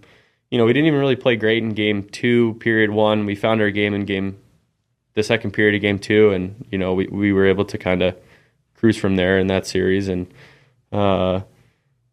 but you got to do what makes you successful. Like, I remember trying to like finish checks and run out of my way and stuff. I'm just like, that's not me as a player. I just gotta move my feet and try and create offensively, be good, responsible in our own zone, and play within our system. We had such a great team. You want to be a piece of the puzzle. Yeah. Chandler was like, if you could just lead the league in scoring, that would be sick. Do that. And you were like, yeah, no problem, dude. I was going to say, he's batting 1,000 now in playoffs. That's pretty fucking great. Right. Unbelievable. Speaking of those playoffs, dude, I just need your take, or more so, what it was like for you during that Chucky hit. Like, what the fuck happened in your mind? Because from us, obviously, you're our guy. Yeah. That hit and just the way you reacted, we were like, oh my God, dude, I think he snapped his collarbone. I think I told you this too. That was fucking scary. That night or whatever, after you won it. But we had stepped into the concourse or whatever. Yeah, that's right. And you know how like the TV feed like in the rink is like 6 seconds behind live. Yeah. So I'm looking at the TV and you like pick that puck up and you start to go, and then I just hear like, oh, from inside, but I couldn't see in the rink, and I was like, oh God, because I just knew something horrible was going to happen. So yeah, it was jarring. Yeah, I mean, listen, it was a clean check, and I kind of toe picked him at the last minute. He's coming off the bench. I obviously shouldn't put myself in that situation. I didn't see him coming till the last minute, kind of get out of the way. He finishes a clean check, and I get the wind knocked out of me. But that's more what I meant. Like, I just want to know what you felt, because like you were kind of like shaking your head, and I was like, "Fuck, what just happened?" I was trying to get some air. I got the wind knocked out of me. Yeah, it was. It's probably it's the worst I'd ever had the wind knocked out of me. But just went back to the locker room and kind of regrouped. But it was actually with the toe pick. It was pretty miraculous how well you adjusted your body to like take it. It was kind of, when you look at the slow mo, you're like, oh wow, well done, dude. Actually, like, a ballerina out there. Yeah, seriously, it's fucking the Matrix shit out there. It was unbelievable. Yeah, you just I mean, you don't want to put yourself in that situation, but It was a great advertisement for disc replacements. Yes, dude, I swear. I guess the disc replacement worked, right? Oh God, I hope your thought, surgeon dude. just has a picture of that in his office now and is like, see, you can. He sent me a funny text after. He was like, "Man, I was holding my breath, but I'm happy to hear that you're all right. I'm happy to hear that wasn't your neck's good, and looks like the surgery was a success." Yeah, right. An apple on the next shift. Dude. It was like whatever. Seriously, Jesus Christ. Okay, so. You guys pull it off, dude. You win the whole thing. Insane emotions. Your family's there, everything. Just hit us with some highlights of, locker room right after with the everything's going crazy. And then like the run up to the parade. Just like what went down? How are you guys tearing it up? Yeah, it was crays. I mean, you guys were obviously here. Yeah. The two assholes who didn't belong out there. No. So you guys saw parts of it, the celebration. It was just, nothing like I had ever been a part of or had the opportunity to be a part of. It's incredible. I mean, from the minute you win, to you're just kind of waiting for the cup to come on the ice. Yeah. And, everyone's celebrating and then we're just waiting and then you're almost like, I was almost a little nervous for when I was going to get handed it. Do they tell you, or is that literally rogue? Like someone just walks up to you and hands it to you, or is there? It's rogue. So okay, yeah. I'm sure teams do it differently. We obviously, the Misfits had their obviously Stoney goes first. Yeah. Misfits had their chances, and then it's kind of a veteran pecking order, and I think someone had handed it to Chandler Stevenson, and he had won one in Wash. He came over. He's one of my closest friends. He came over and gave it to me. It's an incredible, how it's shorter. You just kind of take a quick lap and it's over your head, and you want to hand it off to the next guy. After that, it was like, okay, where's my dad? God. Yeah. Where's my dad? I was like just waiting for the families to come out. I wanted to give them a hug, see my family, and celebrate with them. And then you go in the locker room, and we had a lot of guys on our team that had won, right? So they had always said the best part is the post game celebration, the locker room, and we were in there for a while, and we're in the hot tub, we're getting all our celebrations, photos, video, whatever it is, and it was just a great time in there. And then they had a private party for us for a little bit, and then obviously ran into you guys at Omnia. Yeah. Well, there was a little cup mishap in between there, right?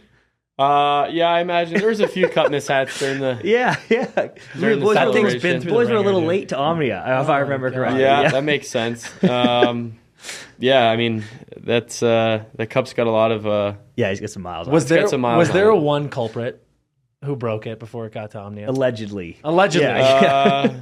Jesus. I'm probably the wrong guy to ask that night. I was at that private party just shooting Jameson like it was going out of style. Yeah. So, Jesus, I don't even know. I'm happy I even got myself to Omnia. Yeah. And stood on a table, dude. Like that was the scariest part of the whole night. Dude, the best part about that from our view, obviously the photo. Yeah. Father Stoney was just like looping every one of your belts just to make sure no one tipped over the stage to fall into With the a crowd. broken wrist, by the way, Yeah, which I didn't even know seriously, at I the was time. like, what a Now guy, I'm like, dude. bro. Unbelievable. Yeah, I mean, I'm looking back, obviously. I'm happy. I stayed on my feet there when I was on stage with the cup over my head. No I was well guarantees. on my way, feeling good that night. Yeah. So, and then obviously finished the night with some chicken fingers and a few Guinnesses, ran into you guys, and that's where this pod came to life. That's true. Absolutely. As Pats and Brady fans, I feel like something I wanted to know from you with us as fans watching all of Brady's bowls. My biggest complaint with those is that he just made us sweat in every single one. Was it kind of awesome because you guys piss pumped them in Game 5? Were you kind of sitting on the bench like period 2, period 3, being like, "Holy fuck, we did it"? Like, did you get to sort of soak that moment in, or were you dialed and you were just like, just get to that final buzzer so we can get the cup? No, I think after the second period, it was like we were all sitting in the locker room, and I don't know what the score was after 2, 5-1 or 6-1. It something was like that. We had felt pretty good about where we were at, and nobody was really saying anything, but it was sort of kind of everyone knew it was inevitable at that moment, and it was just like, okay, we just got to get through these. Yeah. We just got to get through these 20 minutes, and I actually remember pretty well. Nick Waugh listens to his headphones between periods, and I don't know who. Somebody said like, Wazzy, what are you listening to? And he has 2 cats at home. He has cats, by the way. Right? Like, he's got cats. He's the best. If you tell me he was listening to a recording of his cats right now, I'll so lose my that's fucking mind. So we were like, somebody was like, Wazzy, what are you listening to? And Colasar goes, he's just listening to his cat's name's Pedigree. He's just listening to Pedigree meow over and over. And then like everyone started laughing and kind of like broke it. But yeah, everyone was just kind of waiting. And then, the third period was super eventful. Stoney gets a hat trick, and but it took a while for us to get through that 20 minutes, and we were just kind of all waiting, and what a feeling. Yep. Yeah. How many hours did you sleep between then and the parade? All right, so we're gonna do sleeping. Came home the night after when I was with you guys. Came home. I lit a fire in the backyard. Right when we got back. That was like 6, 7 in the morning. 7 a.m. Lit a fire in the backyard. I had some people staying at my house. My best buddy from home was here. Wow, that's sick. Yeah, that's awesome. Brendan Brisson, he was a Black Ace at the time. Yeah. He was at the bar with us, so he was back at the house with me. Lit a fire, smoked a cigar, had a couple beers. This was probably about 6, 7 in the morning. Sun's obviously up. Went and laid at the pool. Fell asleep at the pool. Yeah, that counts, I guess. That counts. Fell asleep at the pool for, I don't know, an hour maybe. Woke up sweating because it was so hot out. Sun was beating down on me. So hot, dude. Jesus. I went upstairs, laid in bed for like, I don't know, half hour, 40 minutes. Just couldn't sleep. Got back upstairs. I went back downstairs. At this point, my dad was up. Made a cup of coffee. Had a cup of coffee with him. And then, I don't know, it's 10, 11 in the morning. Cracked another beer. Yep. Off to the races. That was it. That's the only way to go. Amazing. And then, I don't know, that night, I think we went out late that night. We actually had the chance to go up to Montana, which was super cool. Oh, cool. Our owner, Bill, who's, just the most generous, person in the world. He has a big ranch up there, and we usually do a little team retreat at the beginning of the season. Kind of came to fruition that day after we won that guys wanted to go up there. So we flew up there the day after we won, took the cup, just golfed and he's drank awesome. all I didn't day. know that. It was just the guys and their spouses, and it was super cool. Spent the night up there, flew back the next day.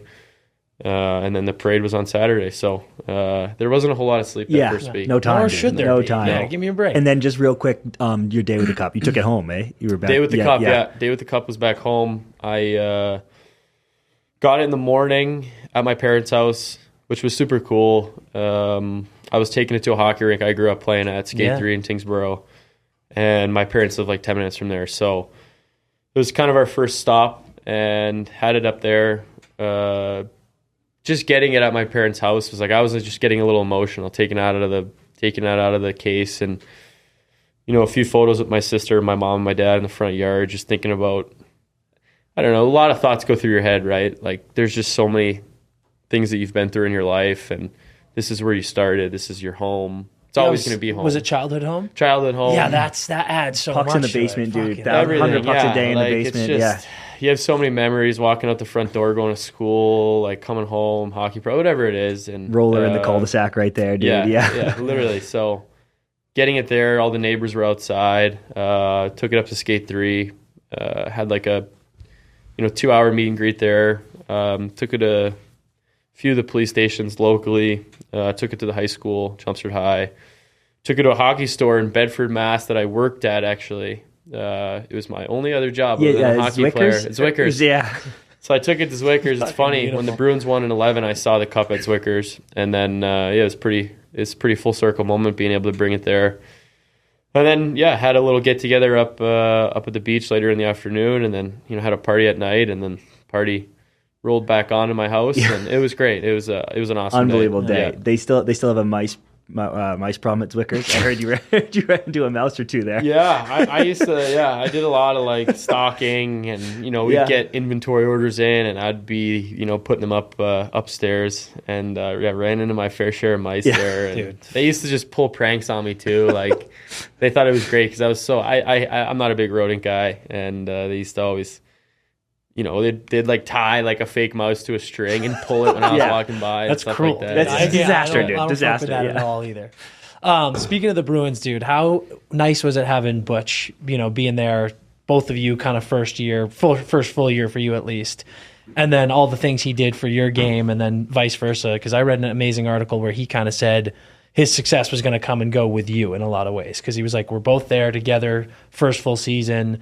There's so much about your game that's going to be instrumental to the success. And then how did that relationship sort of blossom into what it is now? Yeah, he was incredible. He's such a bright guy. He knows the game so well. You see it with the success he had in Boston. Like they're competitive every year. Obviously, they continue to be competitive, but he's such a great coach. And coming in, I think as a new coach, to a team, older team, that had success, but obviously the previous year we didn't. Everyone was very open to whatever style, philosophy he wanted to play. He came in, implemented a great system. I think we picked it up pretty quickly, and I think we just kind of took off. We had a really good start to the season. Yeah. Over the course of a year, I think you always go through ups and downs. There was a few, bumps in the road where we weren't playing great. You guys got hurt though. Like you were, so many guys were hurt in the middle there. I think right before like the bye week All-Star break, we weren't playing our best. Everyone came back pretty refreshed from bye week and kind of took off from there. But yeah, he was unbelievable. I think for me personally, he was very big on the details of the game, and I think that's what helped me succeed. Taking care of our own zone, being good everywhere on the ice. He's really big into that. So for me, he's done so much for my game. And he continues to help me. What a great coach, and just I'm so happy for him. Yeah, that's nice because he had so much success in Boston. Obviously, had the opportunity to win. When they did lose against St. Louis, and it's never easy, to get fired or to have to, move your family across the country and go to a new situation. So I imagine it was a bit of a challenge for him at first, and he knocked it out of the park. And I can't say enough good things about him. I mean, he's such a huge, reason why we won. Some of his, adjustments through the playoffs. He was really good. He really knew how to gauge the temperature of our team, and he did a great job with it. Yeah. What's he on you most about? Like, what's something you do on the ice? Yeah, because he can be a hard ass. We know that.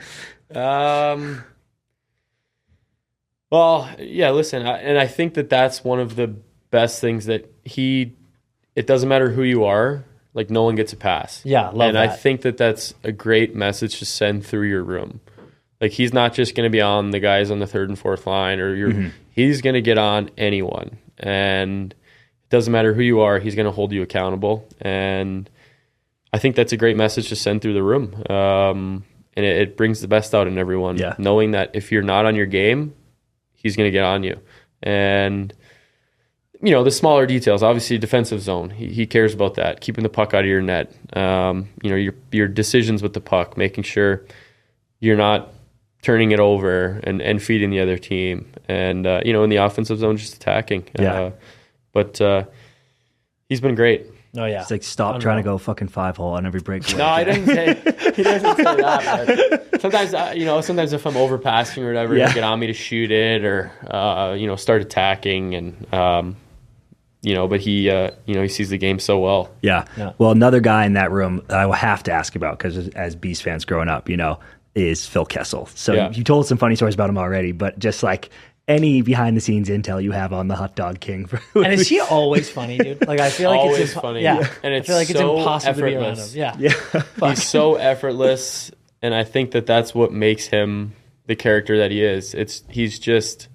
He's himself, And like I was talking to Shane Knighty the other day about him, and Knights was like, he was the exact same in Boston, however many years ago, when he was a young kid as he is now. Yeah. Like he just doesn't change. He's just himself. He comes into the rink every day. You know, when he walks in the locker room, he's going to say something that's going to make people laugh, and he's not even trying to. I'm trying to think of good stories over the year.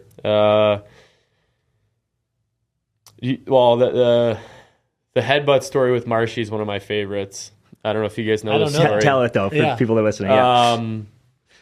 So it was, I want to say it was like maybe it was late October, early November last year. And Marshy's he's another huge personality, like one of the funniest guys. He's always ripping on someone. He's always busting balls. Like that's just who he is. Yeah. And, him and Phil always would go back and forth. You know, they sat across from each other at the card table, and it was just constant entertainment for Brady McNabb were the other two, and myself were the other two guys at the card table. It was constant entertainment between Marshy and Phil.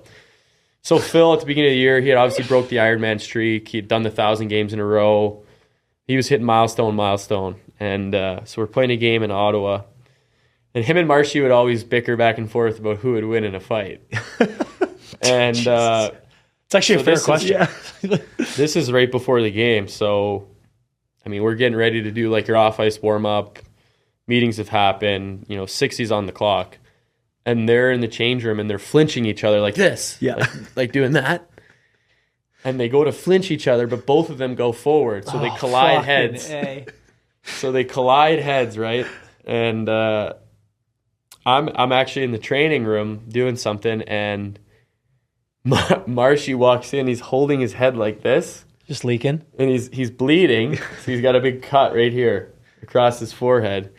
And he's like, the trainer's like, what happened? He's like, I bumped heads with Phil. And then like 2 seconds later, Phil comes walking in. And he's like, God damn it, Marshy headbutted me. He's like, look at this massive egg I got on my head. So Marshy ends up missing the beginning of warm-ups because he's getting stitched up. And I guess when he hit Phil like flopped on the ground. And he was like complaining about his groin, and everyone was like, is the Ironman streak up for... Is it in jeopardy? It's over now. And, oh man, that was like one of the funniest... That was like one of the hardest I ever laughed. Like when they both came walking in the training room, like one after the other. And we get on the... We're taking a trade to Montreal after the game, and Phil's like, my head is just killing me. He's like, I gotta have a couple Cokes because he drinks a ton of soda. They had like 4 or 5 Cokes in like a 2-hour span of a train ride from Ottawa to Montreal. He had like a bunch of Cokes right before we go to bed, He's just like pounding Coca-Cola. But and like, why does that make his head feel better? Yeah, that's what he said. Like, that's where like, Phil, how's a Coca-Cola gonna make your head feel better? But I mean, he was unbelievable. I feel so lucky to have gotten the opportunity to play with him and build a relationship and get to know him a little bit. Yeah. He's incredible human being, and what he's done in his career is, he's a Hall of Famer, and no one can take away 3 Stanley Cups, everything else he's done. His points, his statistics, all his accomplishments. Can't say enough good things about the guy. Yeah, I love it. I mean, speaking of him, all the accolades. Team USA is one thing I wanted your take on quickly, because obviously a lot of guys your age and even younger obviously have kind of been ripped off from a couple of Olympic runs here. And now it looks like there's a chance of NHL guys getting back into it. How much does that mean to you? Is something that you want to do again and represent the country again? And then obviously you were at the Dev program, you've played with a ton of guys, college as well. Are there any guys who are, in the US window here that you haven't played with that you would love to hop on a line with or share the ice with? Yeah, well, it would be such an honor, and it's unfortunate that it hasn't, that opportunity for, our killer. I guess the newer, younger generation to play, in the Olympics is, just to be a part of the Olympics is such an incredible experience and honor, and to be able to represent your country.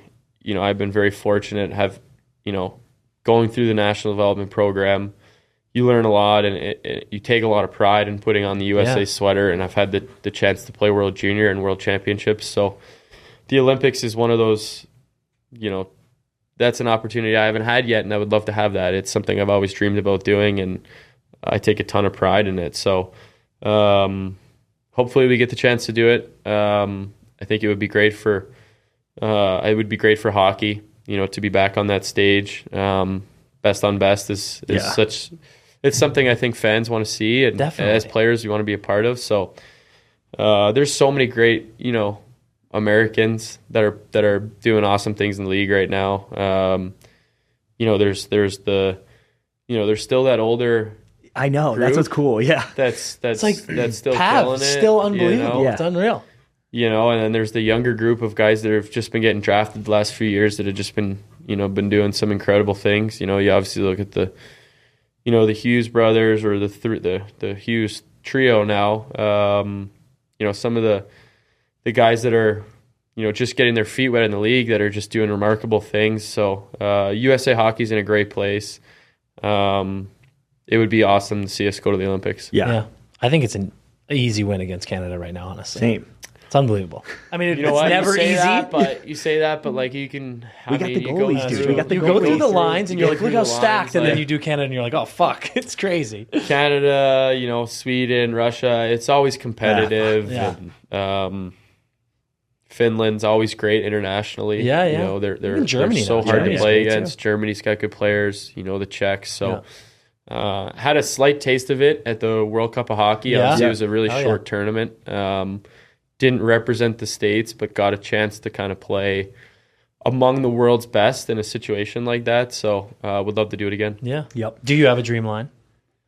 I know it's hard. There's so many. I don't know. Yeah, there's so many combinations, and there's so many great American players. It'd be hard to. Yeah, you don't want to piss Pick a off few. any Yeah, friends. exactly. Which I Exactly. get. I can't. That's tough to answer. Let's talk this squad that you guys got going on right now. I feel like in years past, that Cup Hangover has been a pretty real thing. And I was expecting you guys to start slow. I was like, they're going to be great. I just think they're going to, short summer or whatever. And the Pacific looks super competitive, by the way, too. It's not like you got an easy division. The Kings are so hot. The Canucks are finally like, we are actually good now. Here come the Oilers again, But what is it about this squad that has just been able to consistently, night in, night out, always battle and didn't miss a beat to start this year? I think there's a lot of things. I think we have a pretty subtle confidence about ourselves. After going through the run, that experience, what you learn, what you gain from that, allows you to take it moving forward. And I think we understood last year, second half of the season through the playoffs, what makes our team successful. Yeah. You gem, you build chemistry. Obviously, guys get closer through experiences like that. We have a really, really tight group that enjoys coming to the rink and being around each other every day, which I think that goes a really long way. Everyone cares for each other. There was no way Bruce was going to let us have a Stanley Cup hangover. About to ask if but he's could have done that. But like he was great during training camp. Understanding that we played a long, season last year. It was a shortened summer, and he's been great at understanding when the guys need their rest. Yeah, and, that's huge. He expects a lot out of us, but he gives us a lot as well. So, I don't know. We just have a really good group of guys, and the depth. It's it's been talked about before, but different guys step up on different nights, and I think that's what allows our team to be good. It doesn't have to be the same guy every night. We feel like we have four, very strong lines, and we can just roll them over. 6 great D, and whatever goalie's in net, we feel confident playing in front of. Yeah. Obviously, repeat is so hard, rarely done, and we're far away. So I'm not like you guys are talking playoffs at all yet, but do you feel that buzz in the room? Like this team is like, we can fucking win again.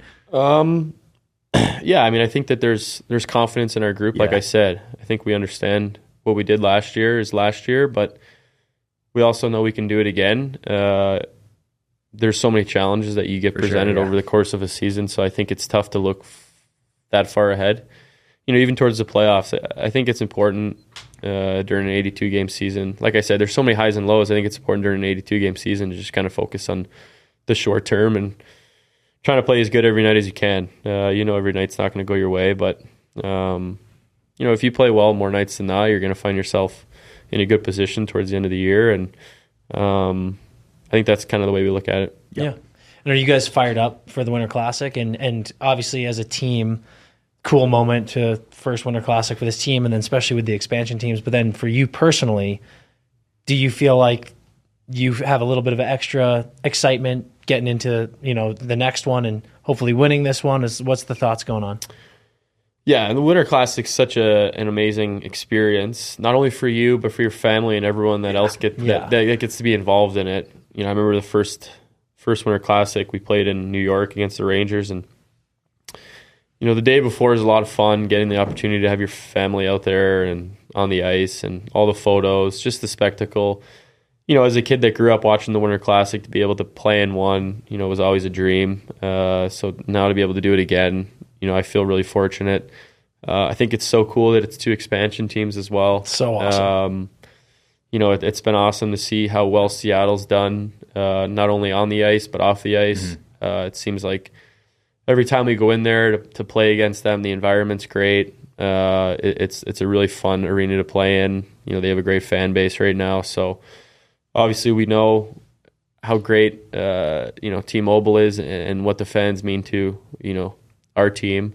Well, you're in T-Mobile again. Yeah, it's T-Mobile I guess Park it is up there. T-Mobile ballpark. Yeah, I feel like you're kind of the home team, dude. Fucking huge. But, so it should be an amazing experience for the guys that haven't been a part of one, to be a part of their first one. For the guys that have done some, whether it's Stadium Series or Heritage Classics or Winter Classics, to be able to do it again.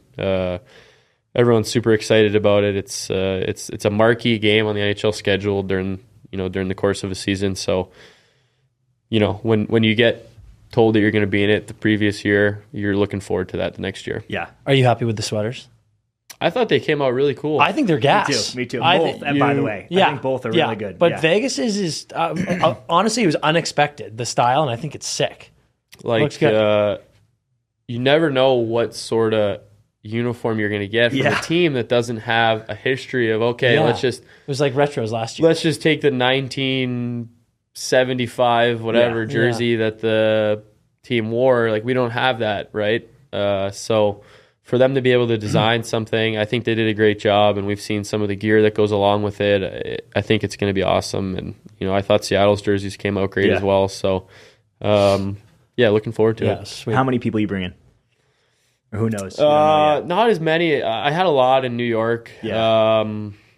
It's a little easier travel from Boston, so everyone jumped on the bandwagon and came down for the game. I'll probably have a smaller group here. Probably under 10. Yeah. Okay. Well, if you need 2 more in the family section, we'll okay, perfect. Just bop over. Just buzz around. Yeah, exactly. All right, dude. We're gonna close you out with the game we play with everybody. It's called Pass, Shoot, Score. Okay. It's just gonna be some fun stuff, things that you like. And it's basically a ranking system. So pass, it's great. It's great to snap it around, but it's our lowest. Then up to shoot, and then finally finish it off with score being the highest. I like it. Okay. All right, your first category is Patriots Super Bowls. Pass, shoot, or score. Yep. The Rams Bowl. These are like the Tom's recent 3 on the Pats. The Rams Bowl, Falcons Bowl, Seahawks Bowl. I'm going to pass the Rams Bowl. Got to. That was smart. It was anytime you win. Yeah, it was a boring game. It wasn't the most exciting of Super Bowls that we had. That Gronk catch is literally the only memorable play from that game. It was like, if I remember the game, it was like Gronk had that catch and Edelman had like 100 and whatever yards. He was fantastic. Yeah. He was great, and it was pretty low scoring, uneventful. You never were. I personally was never worried that the game was in jeopardy. Yeah. Now, the other 2 are tough for me tough, because they beat the Seahawks. I was at BU, so it was so cool to be in Boston and be a part of a Super Bowl while living there. But the Falcons Bowl comeback is historical. You get the Malcolm Butler pick. I'll shoot the Seahawks Bowl, and I'll score the Falcons Bowl. I'm the same way. I think that's right, but the Butler pick is the craziest play ever. I don't know, that Edelman catch in the Falcons Bowl. I was going to say that was pretty good. Like, there was so many moments in that Falcons game. I remember I think we were on the road in Jersey or somewhere. We were in Jersey or somewhere. I remember watching the game, and think we had like a function team room set up, and I think I went up to my room at halftime, like I'm done watching this shit, you know. And then You did, you fucking. No, spaz. that one I stuck out because I was like, this is over or whatever. The Hawks Bowl, I was having a meltdown though. Yeah, the Hawks Bowl was. I mean, both of them come down to the wire, so I think you go either way. Pretty Was tight, it? but And we talked about this in the fall. Was it the Eagles or the Giants loss that you smashed your phone? Smash my phone. Oh, it definitely wasn't the Giants because the Giants was early. Eagles loss was tough. yeah. So I was with a couple bucks on that game, and the Eagles loss was a little tougher for me. Yeah. That was I the most actually unthinkable loss ever. You know what? The game I snapped my phone is when they lost to Tennessee in the divisional. That's right. That's Oh, what it was. dude. That's what it was. Snapped my phone in half. The Brady was final, the awful. final Final throw. Brady game. Yeah. Fucking brutal. That was Awful. it. All right. This is your stuff in your pregame ritual. So the things you like the most about your pregame ritual. The Normatec pants, the heat pack on the back, and the cold tub.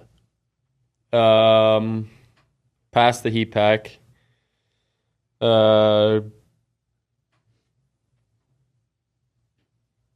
Shoot the Normatex, score the cold tub. There you Probably. go. Yeah, I knew it was Man. going to be the cold tub. What the fuck is up with your pregame Dude, yeah, ritual? that's the bigger I don't know. question. It's And crazy. is this Well, has this progressed, or is this from like rookie year? You've been doing all this craziness.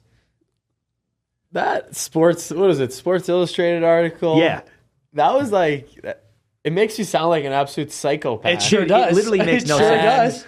Well, I sat down with the person who wrote the story, and they're like, "Okay, I want you to give me your pregame routine." So I give them the pregame routine, but they wrote it in the article exactly how I spoke it to them. Yeah. I'm thinking, okay, if I give it to you, you're gonna like work with my information, with what I'm giving you, the details of it. But they wrote it exactly how he said it. So I'm like, first, next, then. Yeah. They wrote it exactly, so Yep. it makes it sound like a nut job. Yep. But I mean, everyone has their routines. Of course. Everyone Yeah, gets to the rink, and when Yep. you walk in the doors, you know what you're going to do from the minute you walk in to the time you put your skates on to go on the ice for warm up. So I don't know if it's superstition or routine, whatever it is, but yeah, I do the same thing over and over and just try and cut out as many variables as I can before a game. And if I'm a psycho for it, I guess I'm a psycho for it. No, but- it's like you said, routine is good, but I mean, like you take multiple showers. There's a lot of showers. There's a lot of showers, a lot of cold tubs in there. Yeah, I mean, I just like kind of like feeling refreshed. Yeah. You know, you Yeah, feel refreshed. Obviously, you get your hair wet a little bit. I don't shower when I wake up from my pregame nap. I Right. just throw my suit on and go to the rink. Yeah. So when I get to the rink, I take a Boom. quick shower. Especially like you're going in the cold tub and Yeah. you know, back and forth. Take a shower before you get in the cold tub. I think that's just common courtesy. Yeah. Yeah. He's a nice guy. That's a He's not a smart. psycho, I mean, he's a nice guy. I think has that's a manners. rule. That's Yeah, a guy has rule. manners. Like, take a shower. Like wash off before you go in the cold tub. Like Oh my so god. take a shower before you go in the cold tub, and then I take like another one before I get on the ice for warm ups. And Are you all gear off after Wormies? no, I take my top off, like the tops. I take my pants off, and I actually get on the bike. Yeah, I saw that. Yeah, hit a hard minute. But I'm Yeah. glad to know because all it said was that you have some of your gear on the bike, and I was like, if you have your pants on the bike, No, that just would- shinnies, and Yeah, that's yeah. it. Okay. Shinnies and socks. that's Is it the manageable. same songs, or are you always different songs, or is it actually the same songs? You know what? That's more or less how I've been going. The same songs. No, so like if I'm playing well, Oh, I see. Yeah. if I'm playing well and the songs are like whatever I've been listening Yeah. to, if the game's been going well for me and I've been playing well recently, I'll usually try and filter in similar songs Yeah. over and over. If I need a little switch up or different mood, like I'll change it up. Change the so playlist. yeah. What'd you listen to last night?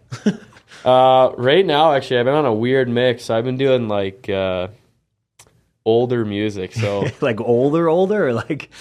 or I'll like listen old to, shit like, that the- we used to listen to. I'll listen to like the Doobie Brothers right Yeah. now. Oh, Before fuck the yeah, game. dude. Like go. I'll listen to like the Doobie Brothers and yeah, like some Fleetwood Mac, Yep. some things Nice. like that. Kind of get going, and then have a few different songs I play while I'm doing my warm up. Yep. And yeah, Okay, I I'll love switch it up. Depends on how I'm feeling. Yeah. I love it. Okay, your next category is favorite things to watch when you're just lounging on your couch. Okay. Couple episodes of The Challenge on MTV. Romantic comedy of your choosing, but maybe preferably The Notebook. Or YouTube videos of when someone's dad comes home from the army and they surprise him at a sporting event. You guys really did your homework on me, huh? I do love those videos. Me too, dude. Dude, they're so good. I'll pass the notebook. I'll shoot the videos of people coming home. Yeah. And I got to You're a challenge guy. I'm a I knew challenge you were. through and through. You love the challenge. I'm a challenge through and through. Like we just had Johnny Bananas at the game the other night. Oh, really? Yeah, he was here in Vegas. Came to the game. Did you get to say what's You up met to him? Yeah. I've Jack's like, I invited him. Yeah. no, I did. He texted me he was coming to town. I was like, oh, we're playing. I don't know. I think it was Friday or Saturday. I'm like, you want to come to the game? He's like, oh yeah, I'll come to the game. So he came to the game. I hadn't met him yet. We've been chatting for a while. But I hadn't met him yet. And then, TJ Lavin's local here too. Yeah. He runs the show. So just started to get to know him too. He's like a crazy Knights fan. He loves it. I had seen him at a lot of the games. And then, Bananas introduced me to him. So got to know him. Is that what you call him?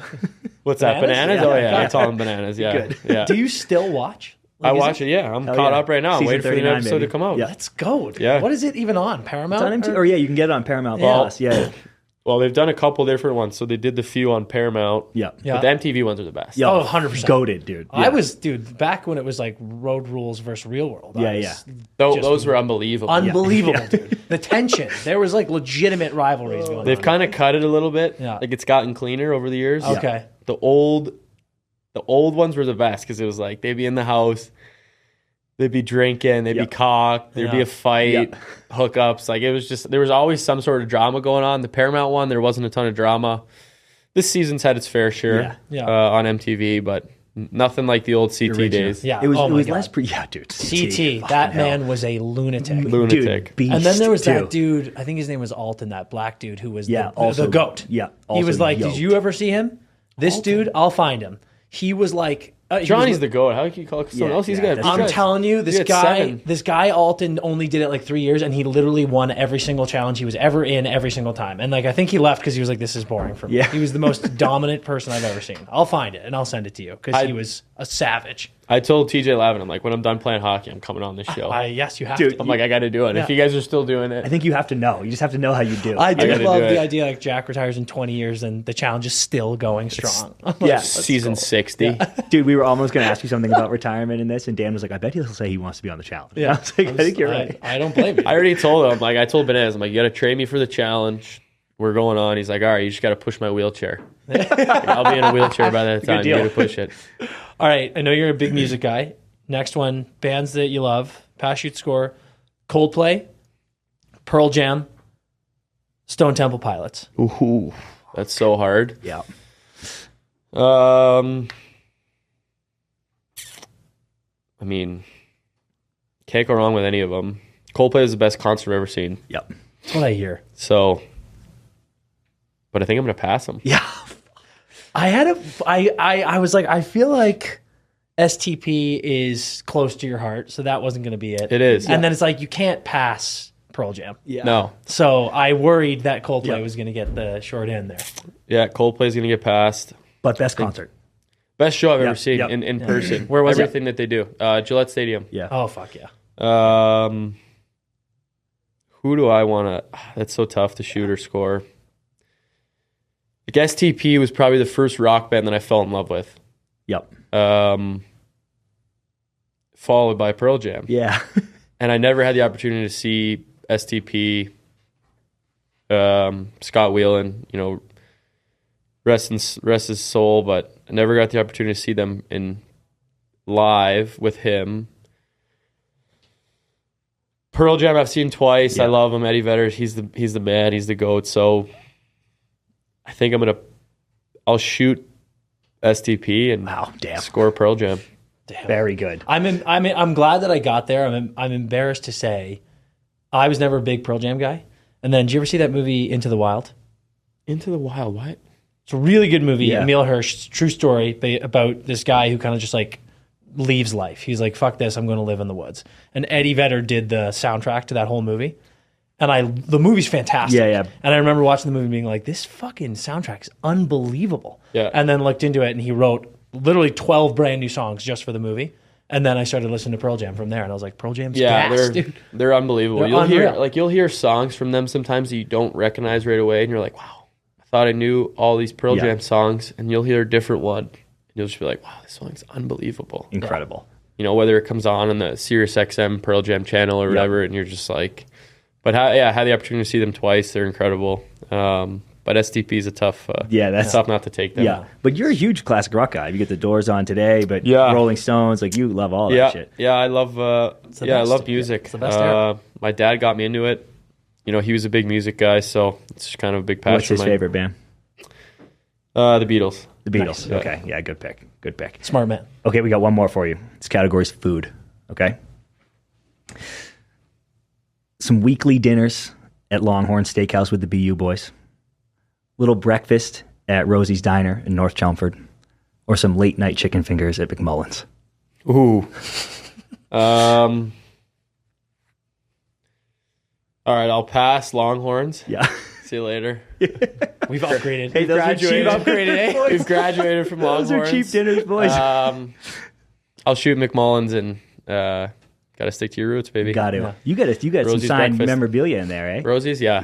Yeah. I mean, when I started going there as a kid, I mean, the restaurant was probably as big as this room. God, that's awesome. And they've expanded. They bought the building next door. Oh, that's fire. Yeah. Right in Vinyl Square. What's the breakfast order? Geez, when I was a kid, it would have been chocolate chip pancakes. Yeah. Side of Hell bacon. yes. Now, probably pretty similar. No chocolate chips in the pancakes, Yeah, though. yeah. Just buttermilks with maybe a couple eggs on the side, Yeah. side of bacon. And Dude, sticking to the grassroots, in the pizza debate, are you Zesties, Brickhouse, or Chop?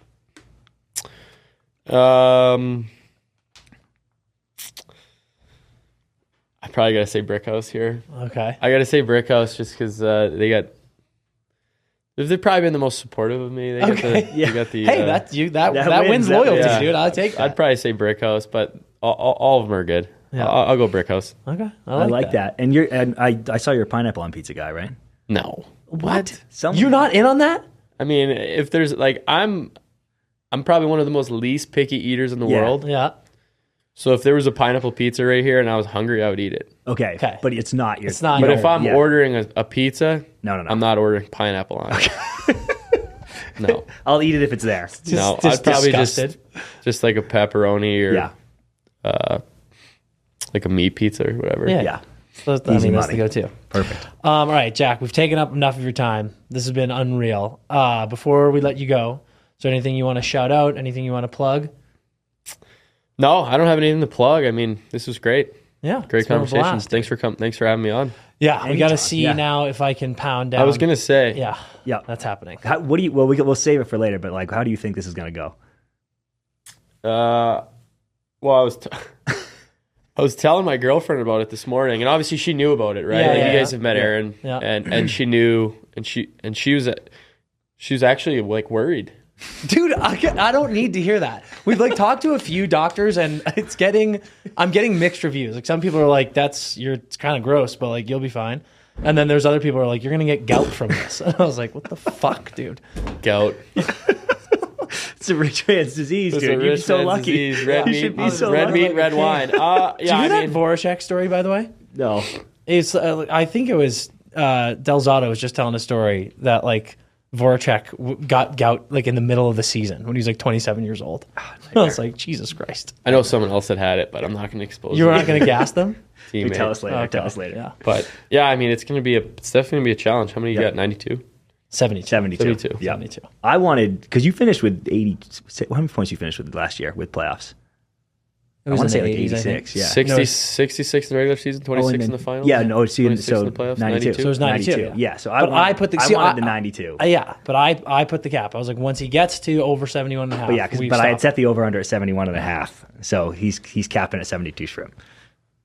They're not cooked. No, they're it's shrimp raw. cocktail. It's shrimp cocktail. Yeah. Do we have a doctor on call? Yes. We have one on call. Yeah. And what if the doctor said that you've talked to? You could get gout. That's the worst thing. That's the worst I've heard. In the research, apparently it's like one of the best shellfishes you can eat. They're like, it's actually pretty great for you. It's good protein. And I was like, all right, cool. Yeah, but I mean, probably in somewhat in moderation. Certainly not in Yeah, I was servings gonna of say, 72. I mean, I'm excited to see what happens. Yeah. Me too. All right. Well, let's go Let's give it do a it. shot. All right. All right, man. Thank you. Here we go. Huge thanks to Jack Eichel. Unbelievable time. What a day we had. Truly, man, and like just all the love in the world to Jacko. Came through, hung with us for so long, did so many fun things with us. Dude, I will say this too. This is maybe just like a slight brag, Yeah. but he gets to tell even cooler shit when we're not recording. You know, like not to be like rubbing anyone's face, but like he's just such a Exactly what nice that guy. did. Yeah, he's just such a nice guy. Even after the fact, like all the stuff we get to talk about that, you know, isn't for like podcasting. And I love him so much for that because he's the guy. Me too. It was unbelievable. He was truly the best. We had so much fun. Quickly getting into hottest teams of the week. Coming in at 3, the Winnipeg Jets. They're dope, dude. They are. And you know who else is? Kyle Connor. Kyle Connor. Unbelievable. They have 4 wins in a row. So many guys in that team are buzzing. Makes me so happy because Winnipeg went through some tough slander at the beginning of the year. People talking about no one wants to play there. Well, fuck you, because Scheifele and Hellebuck stayed. Everybody's staying. Kyle Connor is probably going to be the scoring champion of the West, in my opinion. Same. And they are a wagon. Second place. We've been talking about him. Yep. Another 4 burger for the Philadelphia Flyers. Yep. It's special. It is. It's special. And eventually they're going to shut me up, by the way. Like, I'm sitting here being like, I don't believe in them. This is cool. It's fun. Enjoy Outlast. You're dead. You're dead by February. Eventually, I'm going to have to eat it. So keep winning. Number one way to get me to eat it is to keep winning. Keep winning. It's fun. And then the number 1 hottest team of the week, it's frankly not close. The Edmonton Oilers have won 7 in a row. Connor McDavid has 400 points in 3 games. I don't understand. Looking like CP in college, dude. Truly, His production. dude. You know It's what I'm saying, Brian? unreal stuff. The Oilers are fully back on the shoulders of Connor McDavid and Leon Draisaitl, just like last season, but the bad man coming, and the Oilers are on a tear. Dude, I have never felt more fucking validated in my life than when I was like, the Oilers could literally be in dead last at the All-Star break, and they can at any moment go like this. We will never lose another game and finish in first, and that is exactly what's going to happen. I'm going to say the crazy thing for me, though, is looking at that clip of when Leon and McDavid are sitting on the bench, and Leon just gives him a little fist bump, and they're both like, I know, dude, it's so bad. It made me think something at the core was wrong, but clearly it's not. No. So here we are, right back to normal. Best in Oilers, hockey. you're the hottest team of the week. Did you say like CP in college? Yeah. So based. Let's talk about some friend of the pod goals. Okay, Morsey, Boom. best player in the league. Truly. Dutchie, got one. Boom. My son, Adam Fantilli, 3. You heard that news? Kid's hot. His, I'm sure everyone saw it because it was on the internet, but his grandmother passed away. Yep. Kid's got 3 tucks in the last 2 games. That between the leg. Oh, yeah. Ridiculousness. Sauce. Sending some love to the Fantilli family. Thinking about them, thinking about him. Hell of a week he's had. Yep. Tage, back on the board. Yep. Boom. Brady, 2. Let's go. Netter's bump. Yep. We now get Jarvie goals and Eichel goals. Yep. None to report yet, but that's going to be big. Brings our grand total to 68 on the year, on the way to to hear it. 225. Getting into some Tough watch. Been cold. We've had a cold stretch for the Devils. Some good wins in there, though. But Toff has 21 and 26. Little slump, but not worried at all. Toff's going to heat up because you know why? Toff is the ultimate team guy. So they've had some huge wins here. He doesn't need to be on the score sheet. He needs to do his job, make sure they get dubs. That's what they've done. Now that they're hot again, he can get hot again. Toff's going to be at 30 in no time. On the way. On the way. You got any games to watch? I do. I got 2. Thursday, Yep. Caps at Flyers. Class of the Met. Put up or shut up, bitches. Wow. I'm going to be watching. That's cool. 2-3, right? Or 3-4. Something like that. Something like that. Yeah. Well, I mean... 3-4. 3-4. Islanders 2. And then also... No, Flyers are 3. I think it's... Yeah. Oh, wait, Cats. Yeah. Sorry. And then also that night, Panthers at Canucks. Sick. Really strong teams. That is sick. I like that a lot.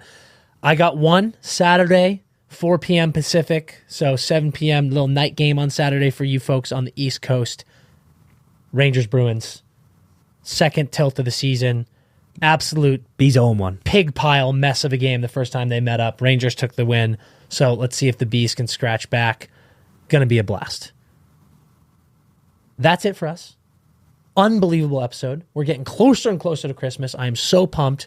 Can't wait to do some pond skating, maybe. Man, you know what I'm going to do? I'm going to get back. I'm going to see that frozen sheet You think it's going to be frozen? Yep. Better be. We might be back east by this time next week when we're Yeah. recording. So We'll see. until then, Skate hard. you heard it.